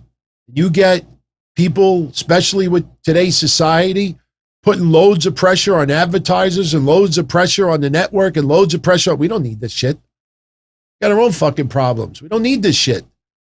I don't think they'll drop AEW, but you won't see them going out of their way to give them special time slot or this, and that. So got to be careful as a businessman. I mean, there is an audience out there that absolutely loved Nick Gage last week. You had an audience out there that loves the hardcore wrestling, the blood, edgier content. But you can't cater to that small group that are into that and piss off the larger group as a whole. You can't do that. That's the challenge of being a businessman is. You got to try to please everybody. You'll never be able to please 100% of the people 100% of the time. You got to find a balance. And we'll see what happens. But, it's very easy to go out on social media and call out a vendor or call out an advertiser, call out this, simply because they're complaining about something that you like. But you get enough people do that. Look at Christian today. Anybody catch it? Anybody catch it? Christian cuts a backstage promo after his match with the Blade, which was an okay match. You had the Bunny try to get involved. Leyla Hirsch comes out there and stops that. The Blade tries to use Nux unsuccessfully. Christian defeats the Blade. We get a weird opening promo from Christian later. And Christian is asked, since legit Leyla Hirsch was out there to assist you because of the Bunny's interference, are you going to be out there for her? Christian starts singing the theme of the Golden Girls. Thank you for being a friend. Blah, blah, blah, blah, blah, blah, blah, blah. You're a pal and a confidant. It fell so goddamn flat. But then Christian then says that he came to AEW to win championships. And he says that he's known to be good at a lot of bullshit, stirring a lot of shit up. They censored shit. I don't even think he said shit. But when he said, do we stir a lot? Somebody got scared and hit the fucking button. And we heard some alternative crowd noise for 2 seconds. Now, I'm not good at reading lips, but I don't think Christian said any curse words. But Christian, he gets censored a little bit. And then he teases that, he's good at stirring things up. So what's better than good? Elite. And he walks away. So the elite term was to tease that Christian may fight Kenny Omega next week or a member of the elite. Now, we already know Gallows and Who remembers this picture? So, yeah. So we already know Gallows and Anderson is in a match next week. So it narrows it down to, please, AEW, don't you dare give us Brandon Cutler or Michael Nakazawa versus Christian. I like Michael Nakazawa, but you don't tease that shit tonight. And then next week you give us fucking spray guy against Christian. Anyway. Leyla Hirsch is not going to be helped by Christian because Leyla has friends. Best friends. All right, so to try to get Leyla Hirsch over a little bit more, they have best friends come out. The match with the Bunny was I mean, I like Leyla Hirsch. Anybody that follows the shows on a weekly basis, whenever we talk about her, I give her compliments, but my God, that was one of the worst moonsaults she totally missed. I mean, I don't know, man. It was just funny. She just totally missed. What part of the chat did I not see? I'm checking. I don't know what he's talking about. So I have no idea what he's talking about. So anyway. Leyla Hirsch beats the Bunny. So Leyla Hirsch now gets a title shot against Camille for the NWA Women's title. Now, I was not able to get a good screenshot. There was so much preparation for tonight, but my God, I mean, we already know what Camille looks like. We follow it, NWA, but when you see the size disparity, I mean, yeah, it's similar to Xia Li and Raquel Gonzalez. It does have that size difference, but, you know, I'm a little intrigued to see how this match goes down. And again, like I said earlier, the fact that Camille was there, it basically, I know it was not intentional by NWA. Maybe it was. Maybe Billy Corgan to give a little this to Impact Wrestling. Maybe, because we know their past relationship, even though it's different management. But although probably not intentional, but having Camille immediately hit the ring and face-to-face with Leyla Hirsch when Impact did zero in 9 months, that says it all. That says it all. NWA got a little bit of exposure today. Got a little advertisement. You know, AEW is not afraid to name drop other promotions out there because AEW knows at the end of the day, they're the ones getting the ratings and a lot of the other promotions are not. Plain and simple. It's going to be interesting to see if there's any AEW involvement in this all women's pay-per-view by NWA. You know, it's getting close. Mickie James, I think, just announced that Chelsea Green is going to be on this pay-per-view. Let's see if Mickie James makes an appearance in AEW. Let's see if we have a couple of women from AEW on that pay-per-view. Don't you think that should happen? I think so. How do you, seriously, think about this. NWA has a little bit of a relationship still with AEW. Small relationship. You have Serena Deeb, who works for AEW, represent the NWA Women's Championship for a while, and she did it beautifully. You had the interaction with Thunder Rosa back and forth. So now you have an all-women's pay-per-view. You have Mickie James cutting promos that she's scouting the whole globe to bring the best there. Now imagine how that looks when you see women on the NWA all-women's pay-per-view and AEW is not represented at all. Is that good business for Tony Khan? How does that look or appear on TV? You don't think Britt Baker should be on that pay-per-view? I personally think so. I think you need to have 2 or 3 women at minimum from AEW appear on that pay-per-view. I think it has to happen. Post in the comment section how you feel about it.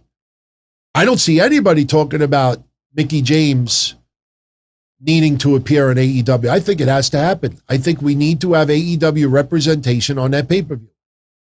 Because it's not going to look good if everybody's represented in AEW. I mean, we know WWE's not going to be represented. All right.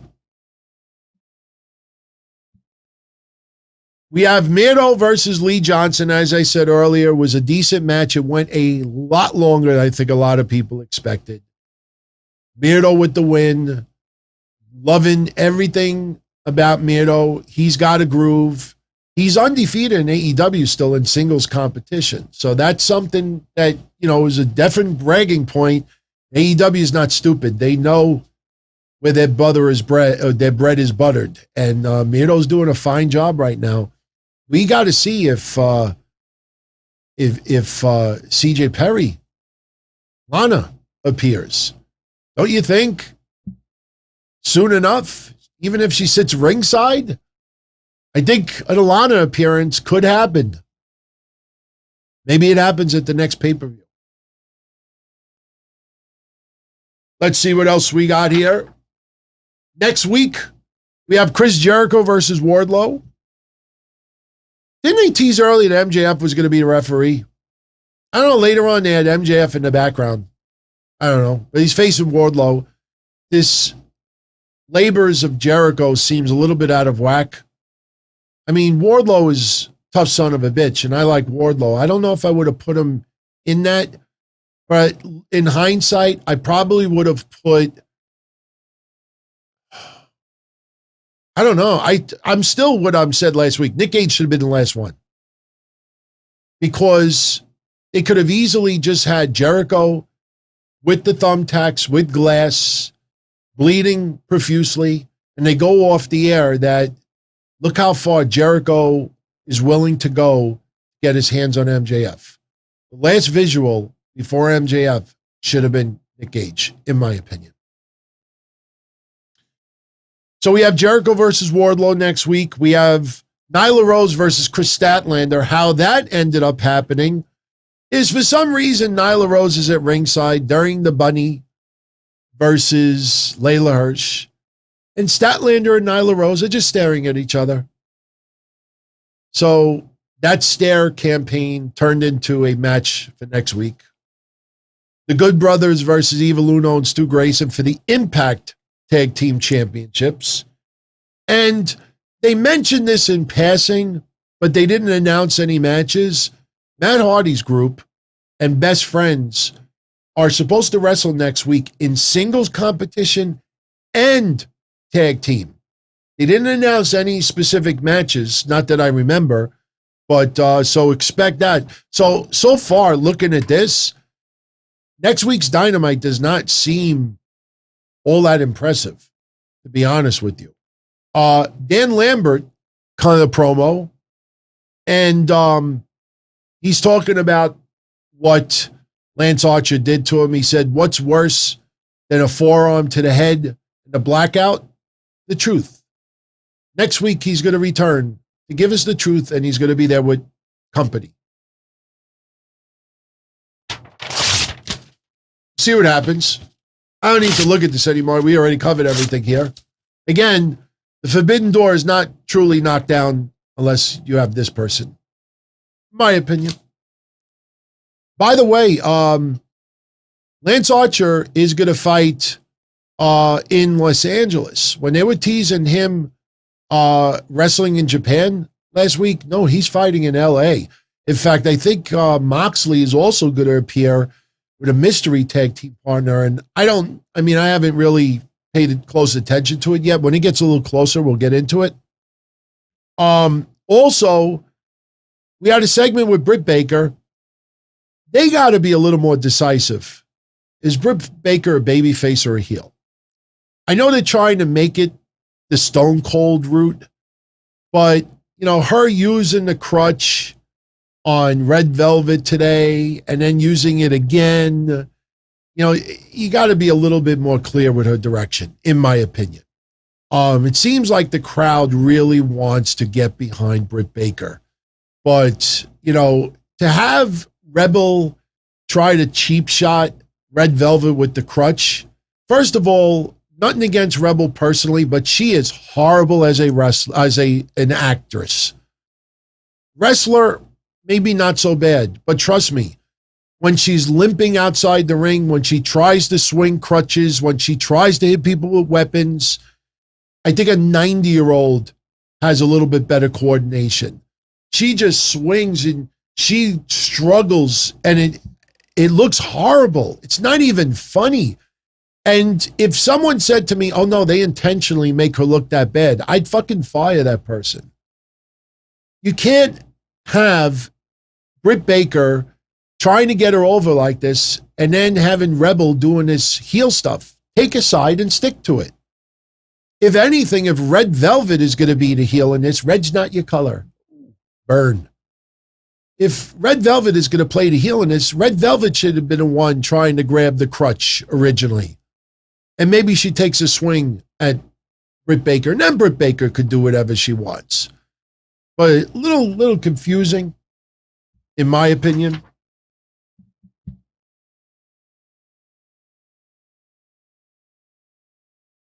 I think that's it as far as matches go. I think that's it. Yeah, that's it for matches. Wow. Let's talk about Cody and Malakai Black. Is Cody retiring? For those that did not see this earlier, Cody posted this on Instagram. Gave you a little insight as to what was leading to tonight. Cody writes, and I quote, "Whichever way it goes tonight, hopefully mine, I just wanted to share where I'm at in this moment. This has been a marvelous, almost 3-year run. I've been incredibly lucky to be one of the few to carry the banner for this genuine revolution. When this all started, some laughed at myself, some laughed at the Young Bucks and Kenny also, and now it's just become a given that this show is destination programming. The table has been set, others can eat. I say this with no bitterness in my heart. Thank you for all of this. This is a legacy. This lives forever." He posted that this afternoon. So a lot of people were wondering, the hell are he talking about? He has a match with Malakai Black tonight. As I showed you earlier, I love the mask that Malakai Black came out to. You know, once he took the mask off, pretty much what you saw him before, performing black, trunks, shorts, whatever, loose, and little makeup around the eye. And just to summarize it, he beat the shit out of Cody. If anybody remembers the match with Brody Lee versus Cody for the TNT Championship, it reminded me of that match. Cody had very, very little offense. Malakai Black, let me put it this way. You had this build-up for several weeks leading up to this match. Yes, the majority, I think, wanted Malakai Black to win. But you would have thought that Cody would have, in storyline, gotten enough offense to try to beat the balls off this guy. And we did not get that tonight. Malakai Black pretty much dominated and then hit, his black mass kick. And he wins. I look at the clock and it's 9:52 p.m. And I'm like, okay. Then you start thinking about the Instagram post earlier. And, when they're checking on Cody, the doctor's in the ring. Are you okay? My God, paper cuts that I have bled more. I was preparing for the show and I had the speaker loud in the bedroom so I could hear it from this room. And I hear them say, the doctor's in the ring checking on Cody, and he's busted open by the nose. I went inside to look. I expected Nia Jax's blood. I swear to God, I had a paper cut a month ago that bled more. It was like this. It was a little drop. But Cody selling, the abuse by Malakai Black. And Malakai Black just walks to the back. Yes, Malakai Black would have the last word tonight. But to see him just nonchalantly walk to the back. What happened to the promo? What happened to the promo with the horse on the beach and the shotgun? See, I don't think anybody thought about that tonight.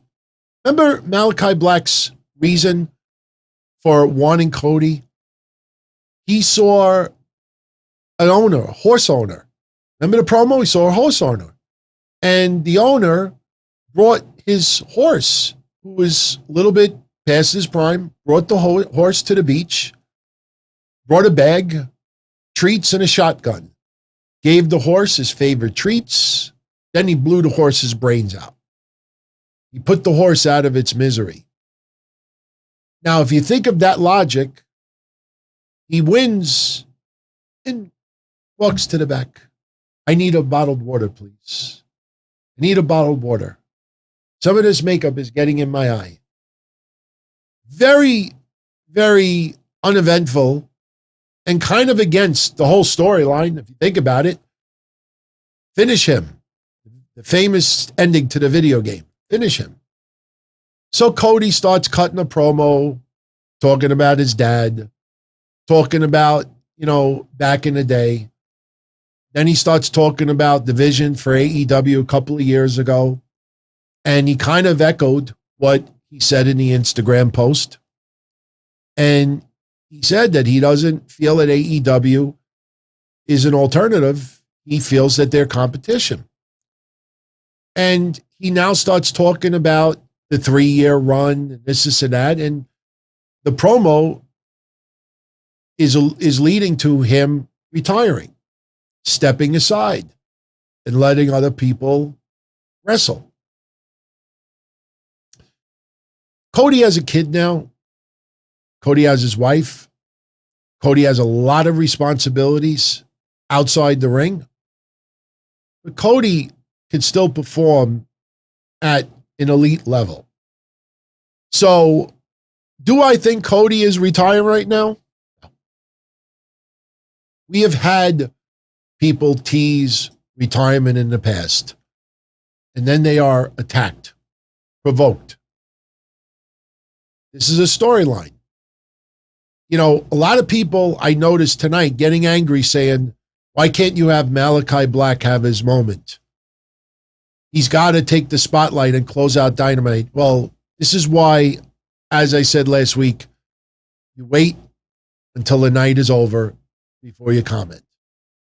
People jump the gun and they think they know what's going to happen and they complain immediately instead of sitting back and being a wrestling fan, letting it play out. So it is a tradition that if you're a big enough star and you retire, you unzip your boots, you leave them in the ring, and that's your gesture that I'm leaving my career in the ring. I'm done. So the fans got behind Cody. You know, they look, it's not that the fans were totally against him. Majority were cheers throughout the night, but there was audible boos and, you know, more than usual. But he starts giving a lot of props for AEW, the management, the fans. He calls Daly's Place the AEW amphitheater. And Cody cut the promo that Eddie Kingston didn't several weeks ago. Remember that promo Eddie Kingston cut that a lot of people said was really, really stupid and uncalled for? I will continue saying to this day, there was nothing wrong with Eddie Kingston's promo whatsoever. What was wrong with it was AEW beautifully produced it and put it on YouTube. So don't blame Eddie Kingston there. Blame AEW for putting a bow on it and retweeting it and showing everybody it. Cody's promo tonight is pretty much probably what a lot of people expected Eddie Kingston to say a while ago. But Cody then starts talking about, you know, the future, and he starts unzipping his boots. He gets the first boot off, and here comes Malakai Black once again. And that was another weird thing. You know, they offered him a crutch in the ring. You get a little boo-boo. All right? Oh, he's limping a little bit. Give him a crutch. Give him a fucking wheelchair. Why don't you airlift him from the ring? I mean, people lose matches. They get put in figure fours, sharpshooters, Boston Crabs, Jericho's submission, the walls of Jericho. And after the match is over, they're limping around, you know, like a one-legged Zach Allen. I don't see crutches being thrown in the ring. Doctors, you okay? Do we need to airlift you to the back? They put the crutch in there so Malakai Black could hit Cody with it. That's what it was. So Malakai Black returns, whacks Cody in the back. And basically, Malakai Black, which I loved, took the boot. That should be like Awesome Kong with the hair. You remember early on in AEW? Man, I miss Awesome Kong. Remember when she was beating opponents and cutting the hair? Making the jewelry out of it? Malakai Black, that's got to be a prized possession now. You know, the problem is Cody has more boots.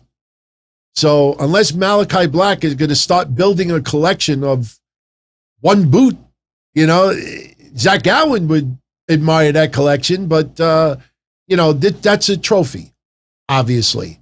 So Cody teasing retirement.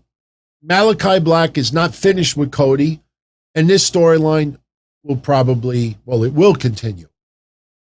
I have no problem with Cody teasing retirement. This is wrestling. One of the best teasers of retirement was Mark Henry back in the day. Remember the salmon jacket? Everybody remembers Mark Henry in the salmon jacket. People were legitimately crying that night. One of the most beautiful swerves in the last 20 years, Mark Henry. Obviously, this is a little bit different, but teasing retirement? What's wrong with that? Seriously. I understand where people feel, it's Cody with this. Well, Cody is, look, I'm not that big of a Cody fan. I've expressed that before. But there's no denying that Cody is one of the biggest stars in that company. And I've said it before. That guy doesn't retire soon. That guy will fight for the heavyweight title again. They did that stipulation. I figured it out a long time ago. They did that stipulation so early on that if he lost, he could never fight for the heavyweight title again. The reason why they did that was to save a bullet. Not even a bullet. You know what it was?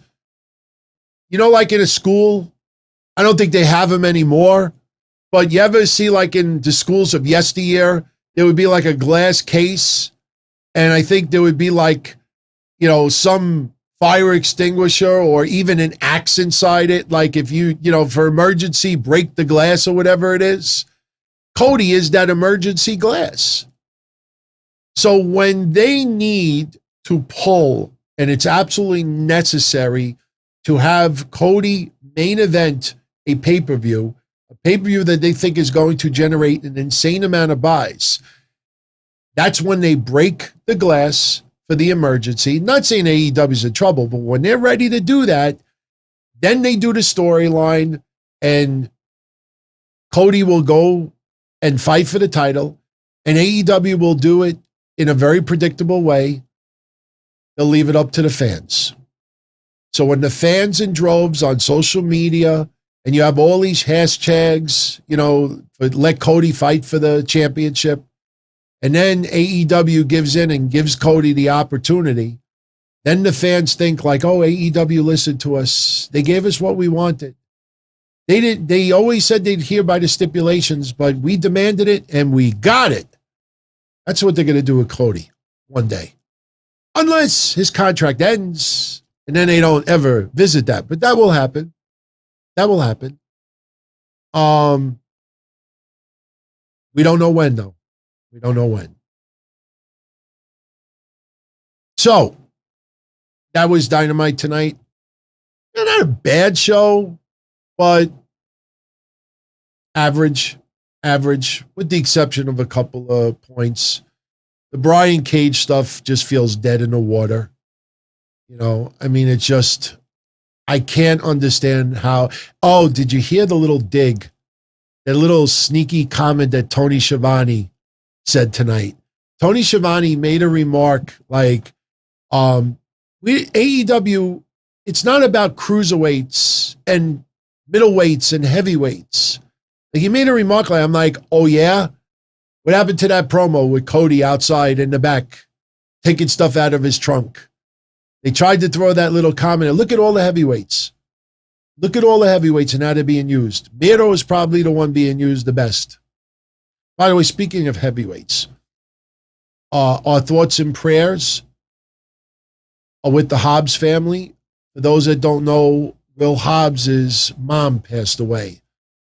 She passed away either yesterday or today. That's why Hobbs was not featured in Vignette with Team Taz. And, he's obviously with his family right now. So just wanted to mention that. If you follow him on social media, send some words his way. For real. Also, 2 other deaths in the world of wrestling. I posted the little graphic earlier. Bert Prentice. Bert Prentice, very interesting character. He passed away at 63 years old. And God bless Jody Hamilton, the assassin, 83 years old. Bert Prentice was battling cancer. I don't know if Jody Hamilton had any serious ailments, but they both passed away in the last 24 to 48 hours. It's funny. Bert Prentice, if anybody goes back with me in the very early days of NWA TNA, we had some weird interaction with Bert Prentice way back in the day. I got to find the episode or 2 episodes that it was. He was helping out with the early days of NWA TNA. And I don't remember how it came across, but we got a little bit of remarks from Bert Prentice because I was criticizing the company at the time for whatever it was. I know a lot of you remember the infamous Bully Ray stuff, and then, I exchanged a couple of posts back and forth with Bert Prentice. Ended up being a pretty cool dude. But Bert Prentice, there was some legendary tales about him back in the day. Bert Prentice was a name that I know probably a lot of you have never heard of before. Very, very big in Memphis wrestling and working in the South. Very respected guy. I mean, there's a few people out there that probably won't miss him. But, from what I always knew, decent guy. And Jody Hamilton, I mean, we don't even need to go there with that. Everybody, knows his legendary status. And it's a shame because didn't he manage Pretty Wonderful for a little bit? And Paul Orndorff just passed. So the assassin passed away. So rest in peace to both of them. Very quickly, I don't know if you saw the rumors. I will tell you, I freaking love the haircut. I love the look. She will stand out in AEW. Other than Thunder Rosa, maybe Britt Baker. Britt Baker, obviously, fans are getting behind her and she has improved significantly, but she doesn't have that much of a unique look. Matt Sna. Thank you for subscribing, my brother.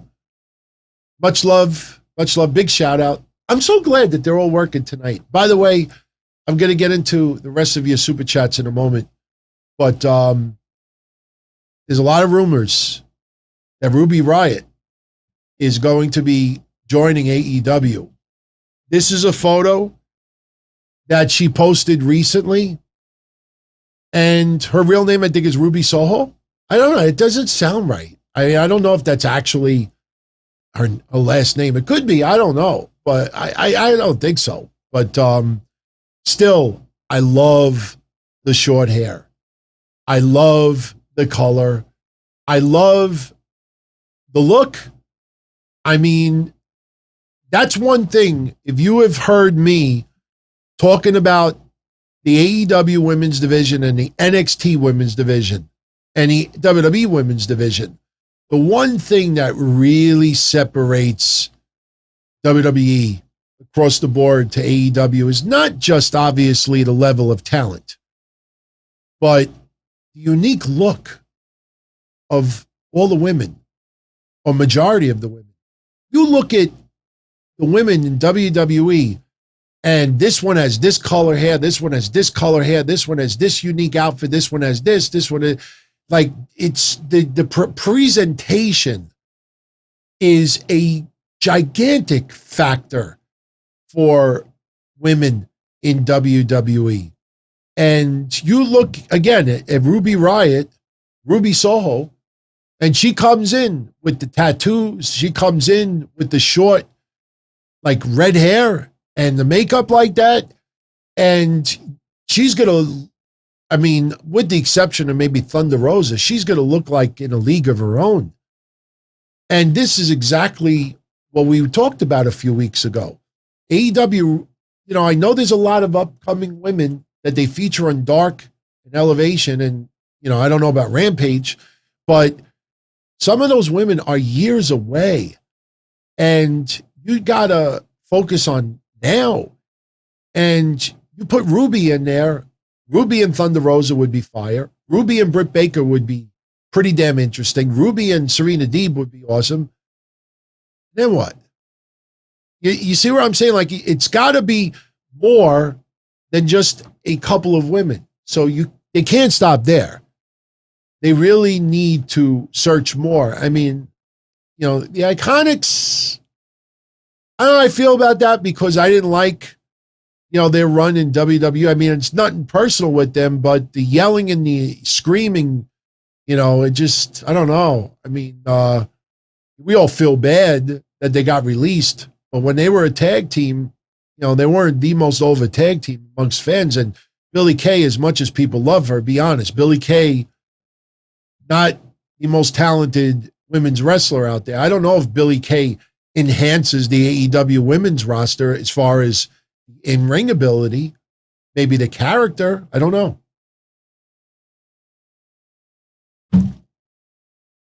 It seems like NXT is leading to a loser leaves NXT. I don't think they'll do loser leaves WWE. They may do loser leaves NXT, which really would mean WWE with Adam Cole and Kyle O'Reilly. The fact that they refuse to end this feud, I already hear it in my ears. Adam Cole is going to come out there and say NXT is not big enough for both of us, and one of us has to go. A takeover, you and me, one-on-one, and the loser leaves NXT. I think that's where it's going with Adam Cole and Kyle O'Reilly. Now, I'm going to say this point blank. I know there's a lot of people out there that like to make fun of how small Adam Cole is. I know there's a lot of people out there that like to crack jokes about Adam Cole.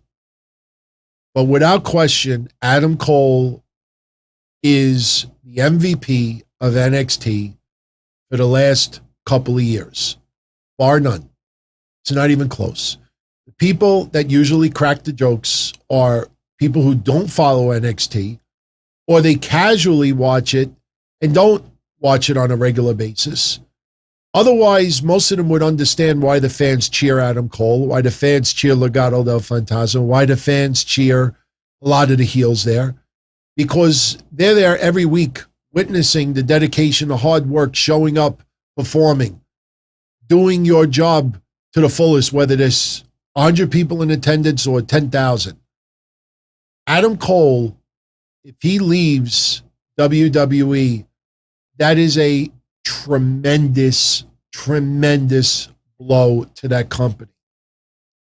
I will be the first to admit NXT, as it is right now, they're having a terrible time trying to find something intriguing for Adam Cole.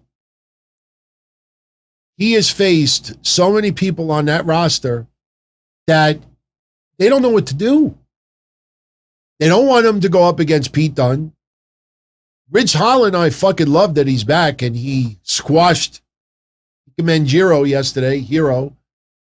But still, Adam Cole should be on the main roster. Should be on the main roster. You know, people out there, you know, this is the funny thing about it. You know, when Jim Cornette made his remark about Trevor Murdoch and Ethiopia and this and that, there were a lot of people that brushed it off like, oh, Jim Cornette said that all the time. I was one of them. Because I did hear him say it 1,000 times over the years. I still thought it was tasteless to do in 2021, but I understood it wasn't him being racist in any way. It was stupid. But, you know, it's interesting how people don't get triggered when it's their favorites that do something wrong or may not be doing the best of their ability. But when it's someone they don't like, they'll criticize them, bash them, crack jokes, this and that, you know, or just put down a whole class of people. Adam Cole is one of the most talented wrestlers in wrestling, bar none. If you feel he's too small, fine. That's your opinion. But there are other wrestlers out there who are smaller that people seem to love, and have no problem with the size. Adam Cole is a tremendous blow to WWE if he leaves. The guy is fire in the ring. He is killer on the mic. And it sucks. I don't know if Adam Cole wants to go to the main roster. But all I know is I picture Adam Cole versus Riddle. Adam Cole versus AJ Styles. Adam Cole versus Sami Zayn. Adam Cole versus Finn Balor. Adam Cole versus Cesaro.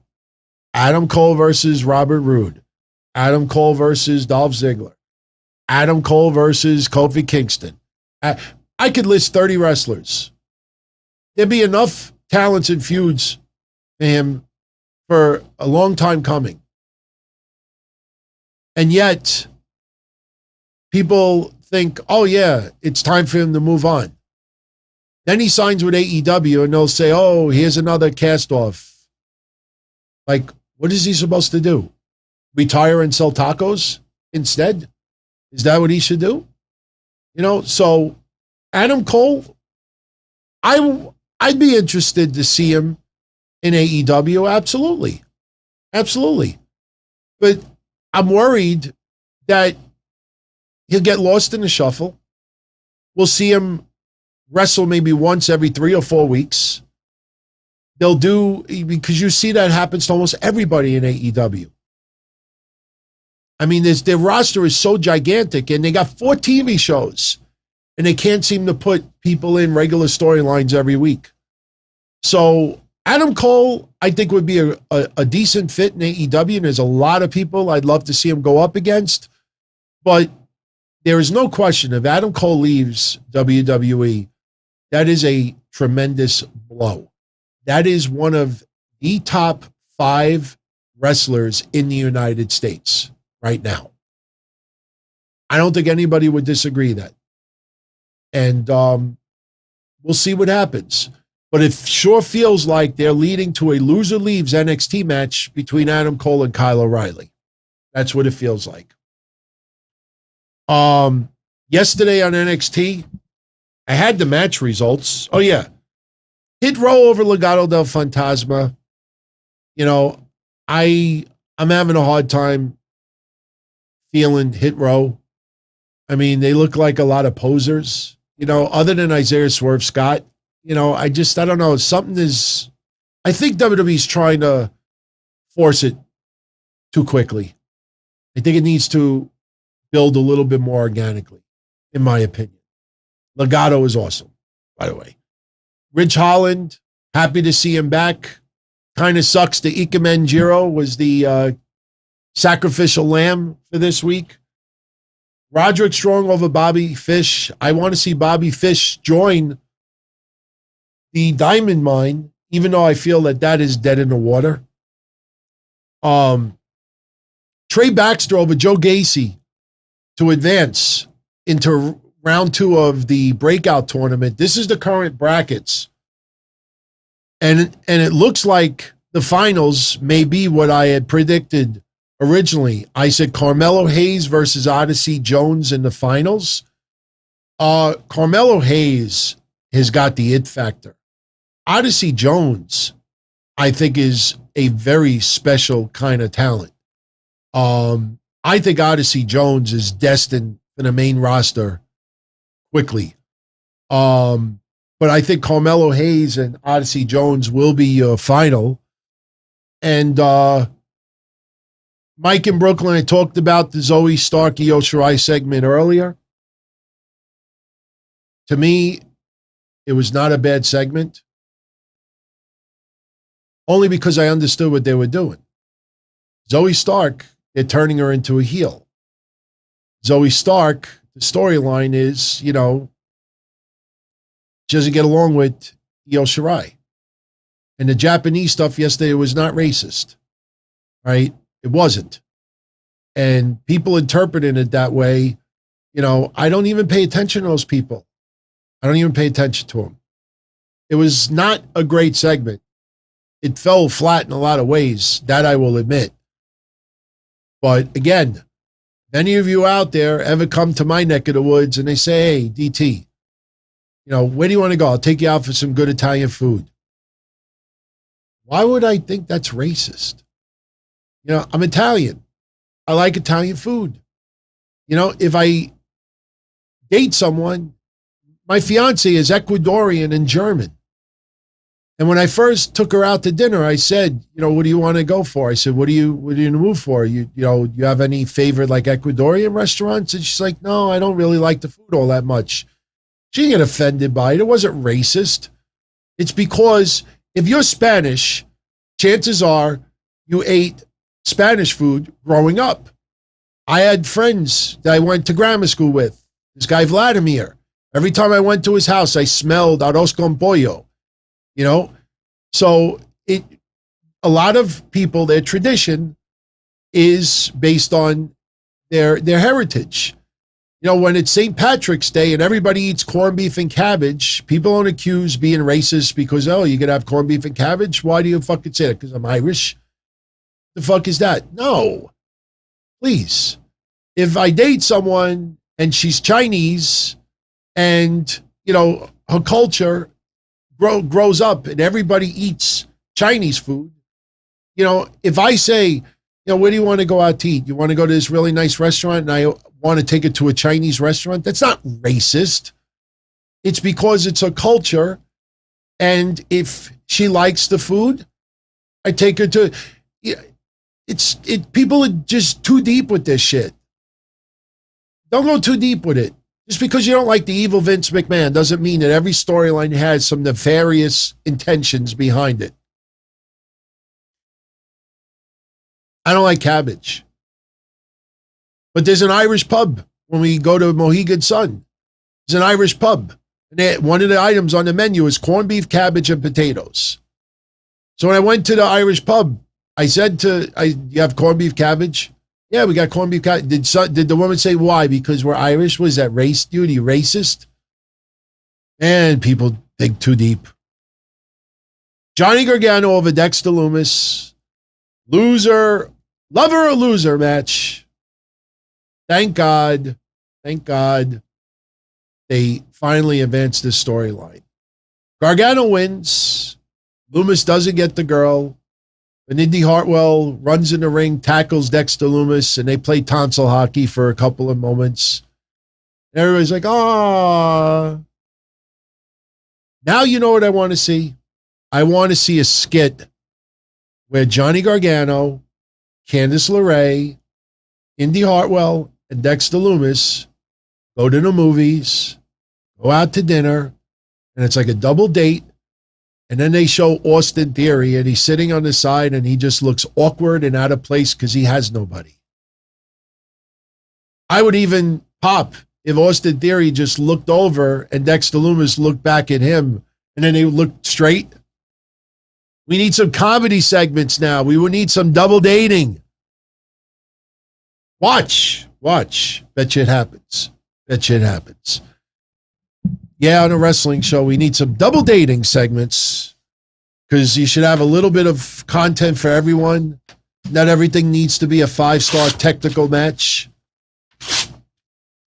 Anyway, with that said, everybody, going to start closing this out for tonight. I thought the show was going to be a little shorter.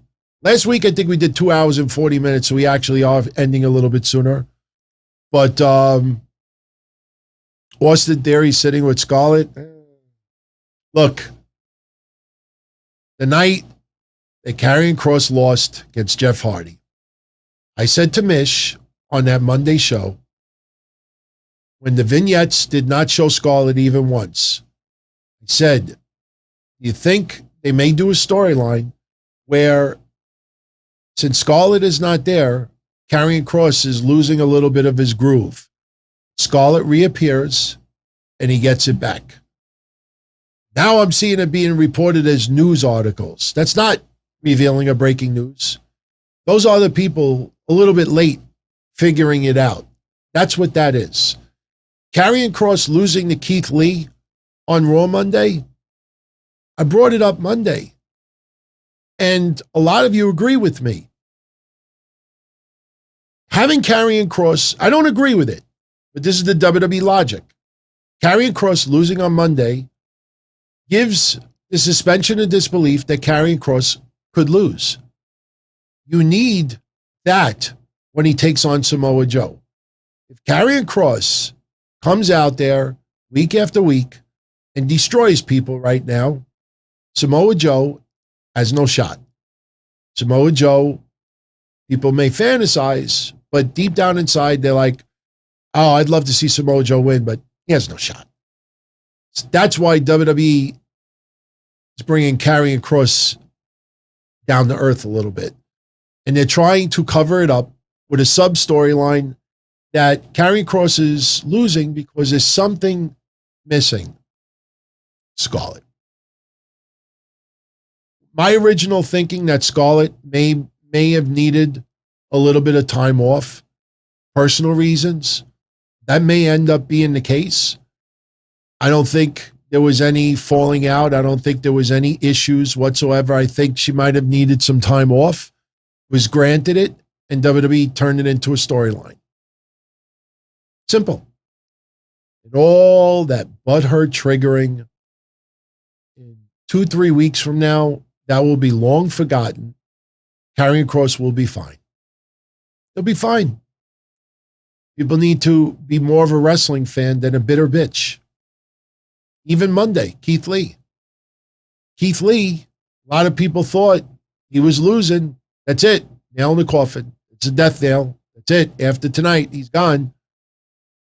Instead of just sitting back and taking in the match, enjoying it, and watching it, turned out to be a great fucking match, and Keith Lee won. He won. Caught tons of people by surprise. Sit back and be a wrestling fan. You don't have to tweet every little fart, every 5 minutes, just so somebody looks at you and what you're saying. There's nothing wrong with writing no tweets for an hour, watching the show, watch it play out, then react to it. I mean, I'll never tell anybody what to do and what not to do, but some people out there that are really having a hard time with wrestling right now, that are really, really complaining, then things don't turn out as bad. Goldberg, for an example. I don't think there's any chance in hell that Goldberg is beating Lashley for this championship. You know his contract is for another year or two. It involves 2 or 3 matches a year. So you know Goldberg sometime next year is going to do the very same thing. Next year it might be against Roman Reigns. Goldberg has his 2 or 3 matches. He's fulfilling his contract. It should have been no surprise that some point in 2021 he was going to do this. So instead of getting livid and angry, you know, he has a 60-second, 90-second segment. Go take a leak while he's out there.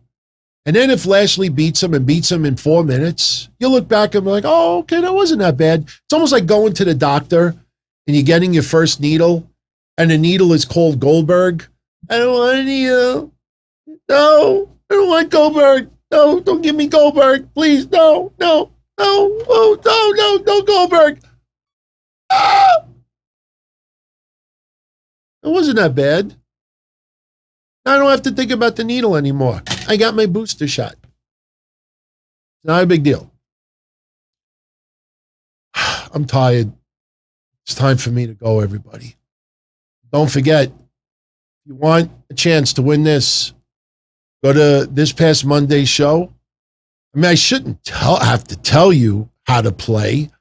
It's kind of cheating, isn't it? I mean, of course, we would love you to tune into the show and find out how to play. But for those that may not have had the time, you want to enter the contest. Giving away this box right here. Sealed, never been opened.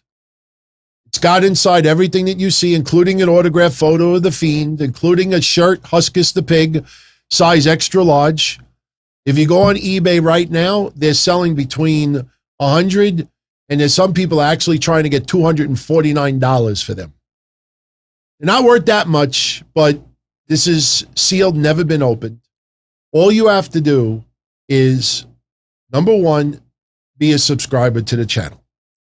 And there's a reason why. You don't have to buy anything, but there's a reason why I say that.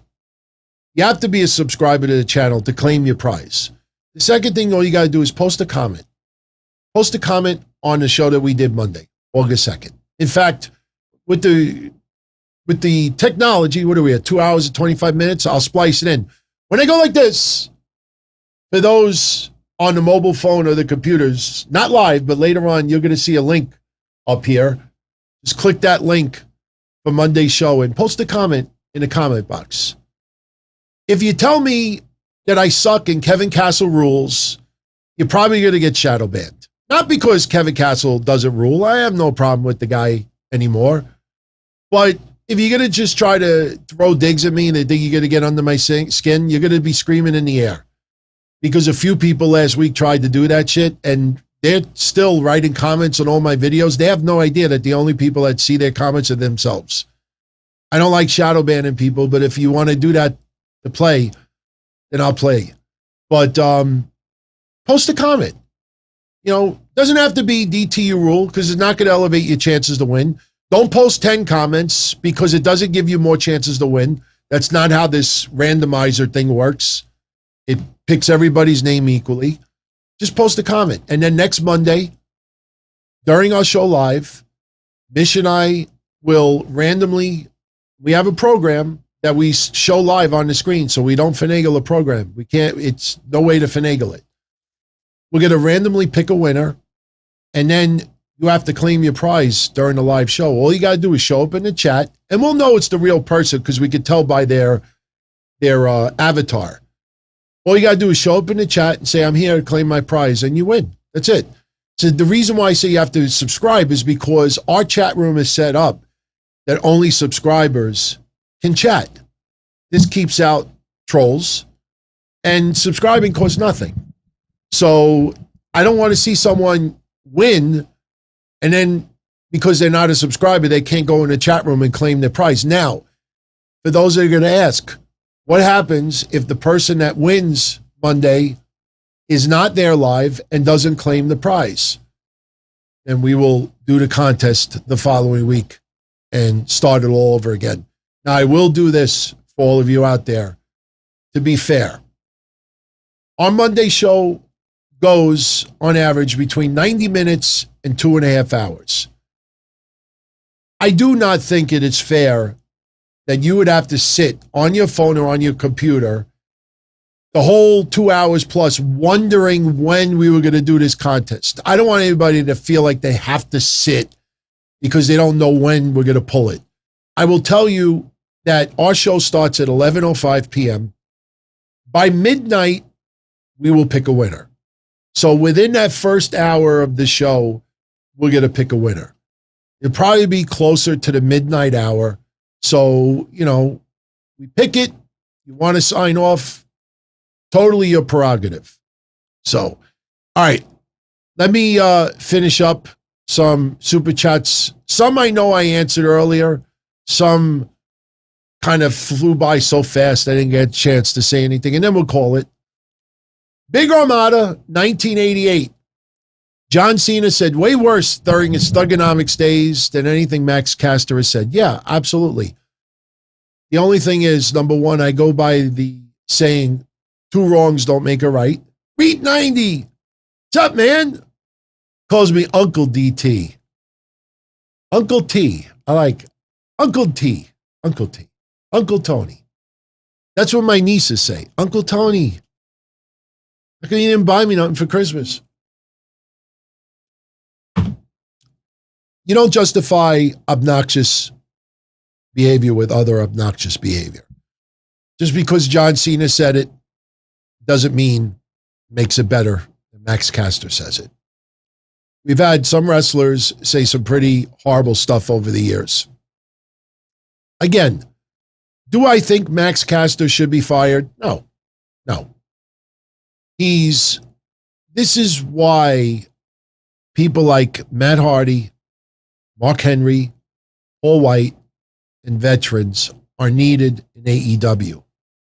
Because they got to be the ones that when they hear, yo, when it comes to blah, blah, blah, blah, blah, blah, blah, Simone Biles and Menta, somebody's got to pull him aside, say, dude, I know you're trying to be edgy. You can't joke about rape. Can't joke about mental health. I don't care. It's entertainment, this and that. You know, you're young, you're upcoming. Be creative.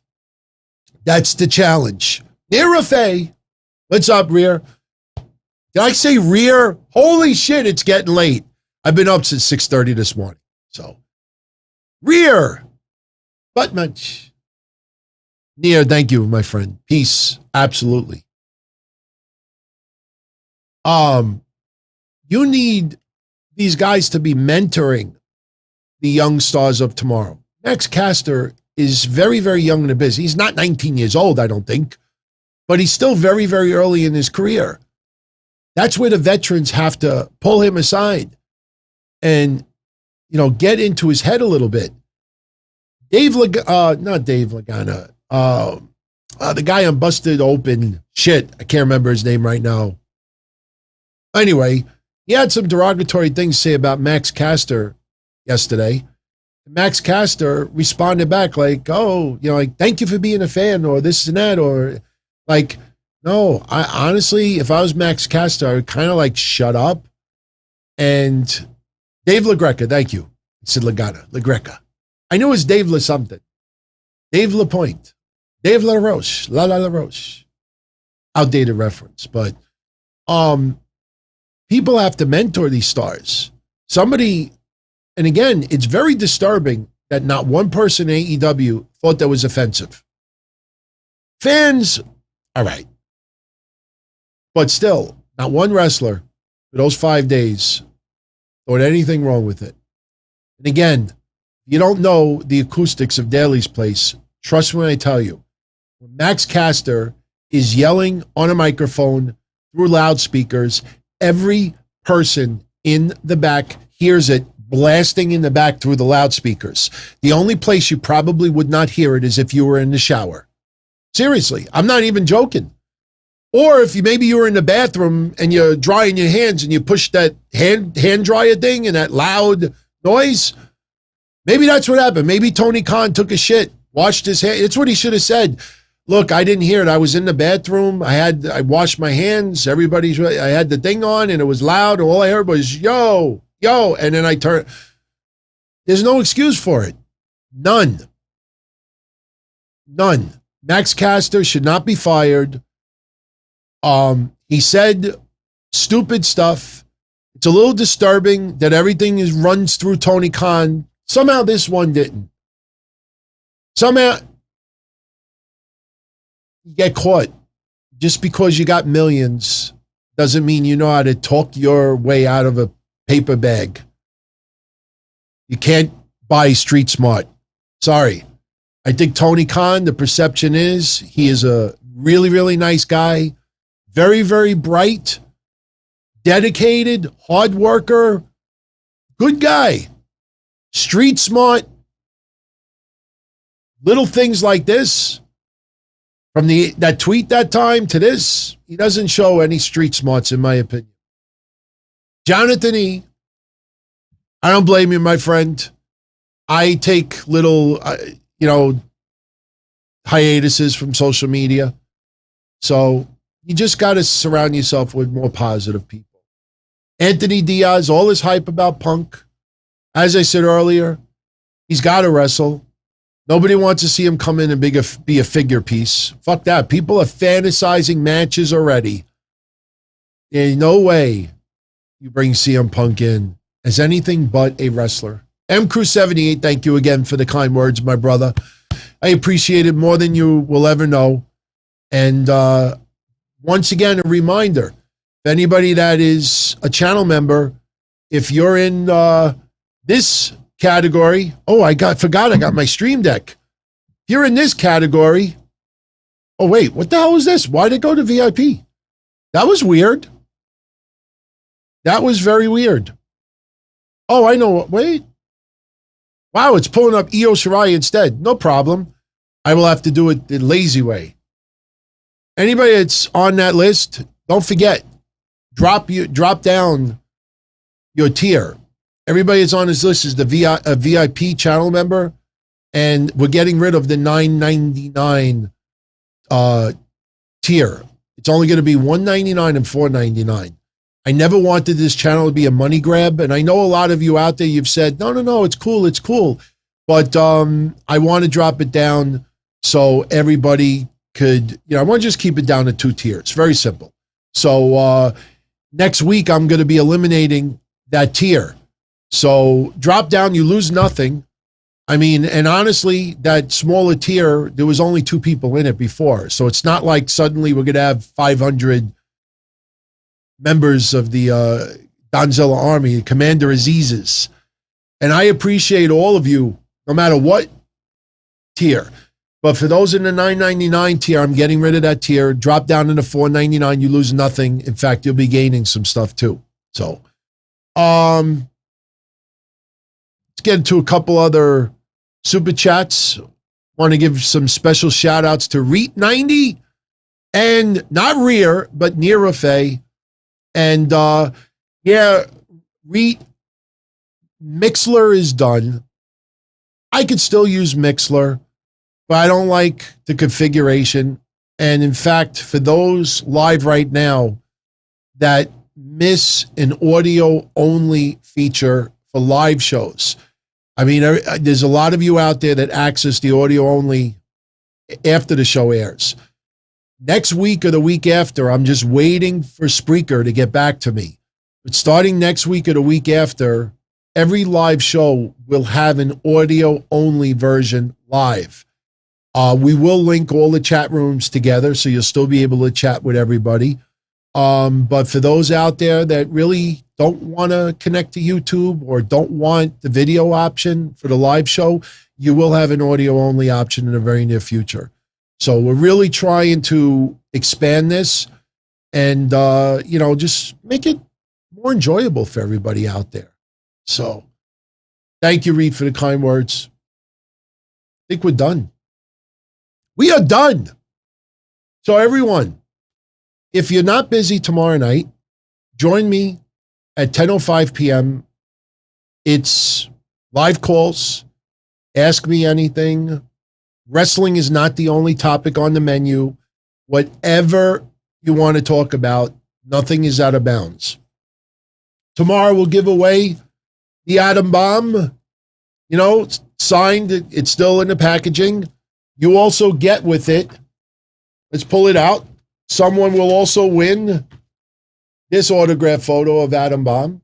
Pretty cool photo. You also get, not done, we're not done. You get a picture of Atom Bomb actually signing the football. And there's another photo somewhere. I don't know what I did with it, but there's a second photo.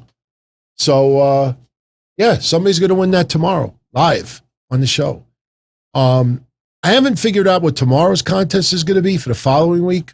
But, these Wyatt boxes, I have the holiday versions also. I picked up quite a few of them way back when. Now it's almost like stock. If I knew that they were going to jump in value that much, I probably would have bought like 100 of them and just put them aside. But I figure, it's something that a lot of you would love to have. It's a nice little thing. And Bray Wyatt, obviously his WWE career is over for now. Maybe he will return down the line. But, man, my favorite wrestler over the last 10 years, period. Favorite performer. Loved his work. Loved all the reinventions. And it sucks. But, again, we don't know all the reasons behind him being gone. We don't know if he requested it or if WWE requested it. He obviously was dealing with a lot of depression, the passing of his buddy, Brody Lee, his friend, very close friend. And, it's going to be interesting. We were talking about it on Monday. Everybody's saying make Bray Wyatt the leader of the Dark Order. I'm like, no. You bring in Braun Strowman. You bring in Eric Rowan. You keep an empty seat for Brody Lee, and you bring in Bray Wyatt, and you reform those guys and let them feud with the Dark Order. If the lights go out, then you have Rowan, Wyatt, and Strowman in the ring. Obviously, the names will be a little bit different, but so what? I'd like to see them in AEW.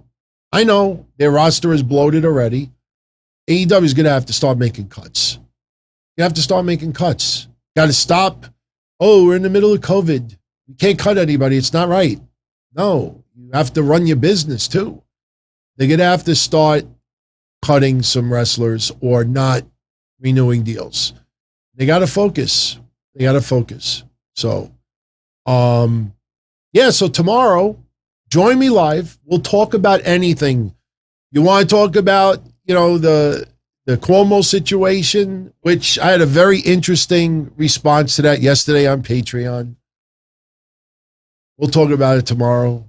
We'll talk about the passing of the member of ZZ Top, which, look, we're all going to die. I mean, hopefully at a very old age, but we all go. But, we'll talk about that if that's what you want to get into. Whatever's on your mind. Join me tomorrow. We'll run a contest too. I don't know if we're going to do any DT indie wrestling stuff. Last week was pretty epic.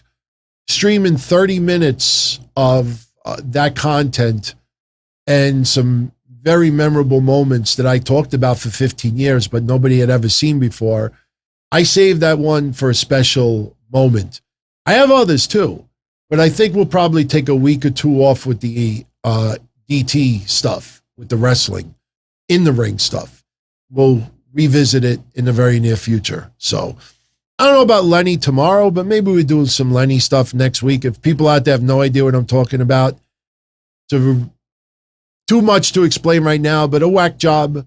We used to have a wrestling hotline, and just one of the weirdest people I ever came across in wrestling. So everyone, if you don't mind, on the way out, if you enjoyed tonight's show, I would greatly appreciate it if you hit that thumbs up, like, subscribe, share. You have any friends out there you think would enjoy the show? Let them know about it. If you're not a subscriber yet, subscribe. Take part in the contest. Might win. Never know. And most importantly, I hope you can join us again on the next episode. Love hanging out with all of you. Make it so fun and easy to have conversation. And you make it very relaxed also. Because believe me, there's a lot of people out there, especially the stuff I said earlier, about Tony Khan and the wrestlers, nobody speaking up about the Max Caster stuff, which is a direction that nobody brings up. Even like I said, with Busted Open. Busted Open has Tony Khan as a guest. When they talked about the Eddie Kingston stuff a couple of weeks ago, they never confronted AEW or Tony Khan for producing it, putting it online, retweeting it. Instead, they focused on only Eddie Kingston. And I don't know. I mean, it might be smart business. We don't want to piss off the guest because then the guest will not return. But, I like the fact that we could tell it like it is. And a lot of you out there are very street smart. And you could tell when someone is really trying to create damage control and really trying to, divert the attention.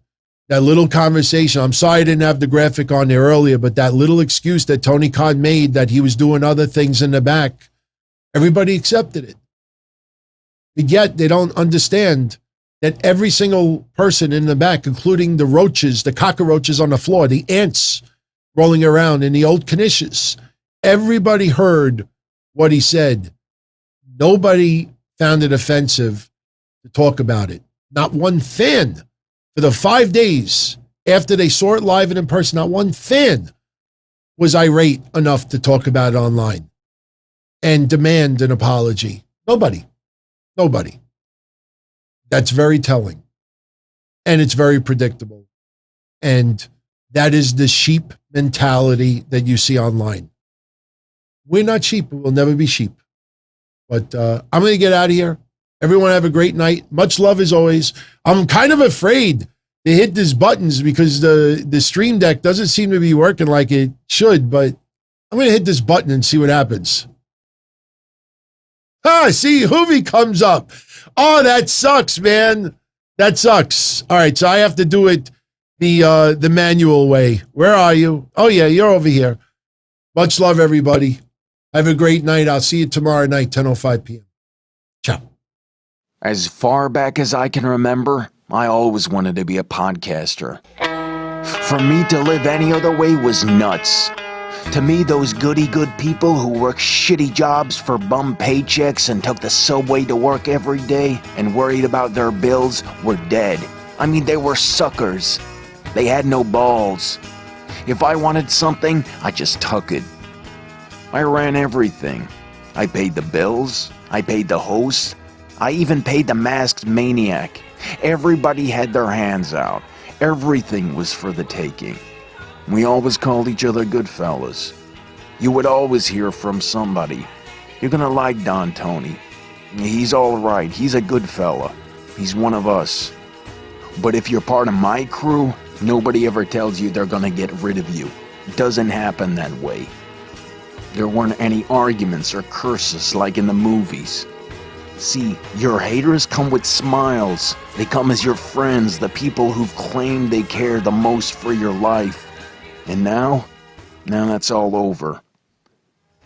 And that's the best part. Today everything is different. There's lots of action. I don't have to wait around for everything like everyone else.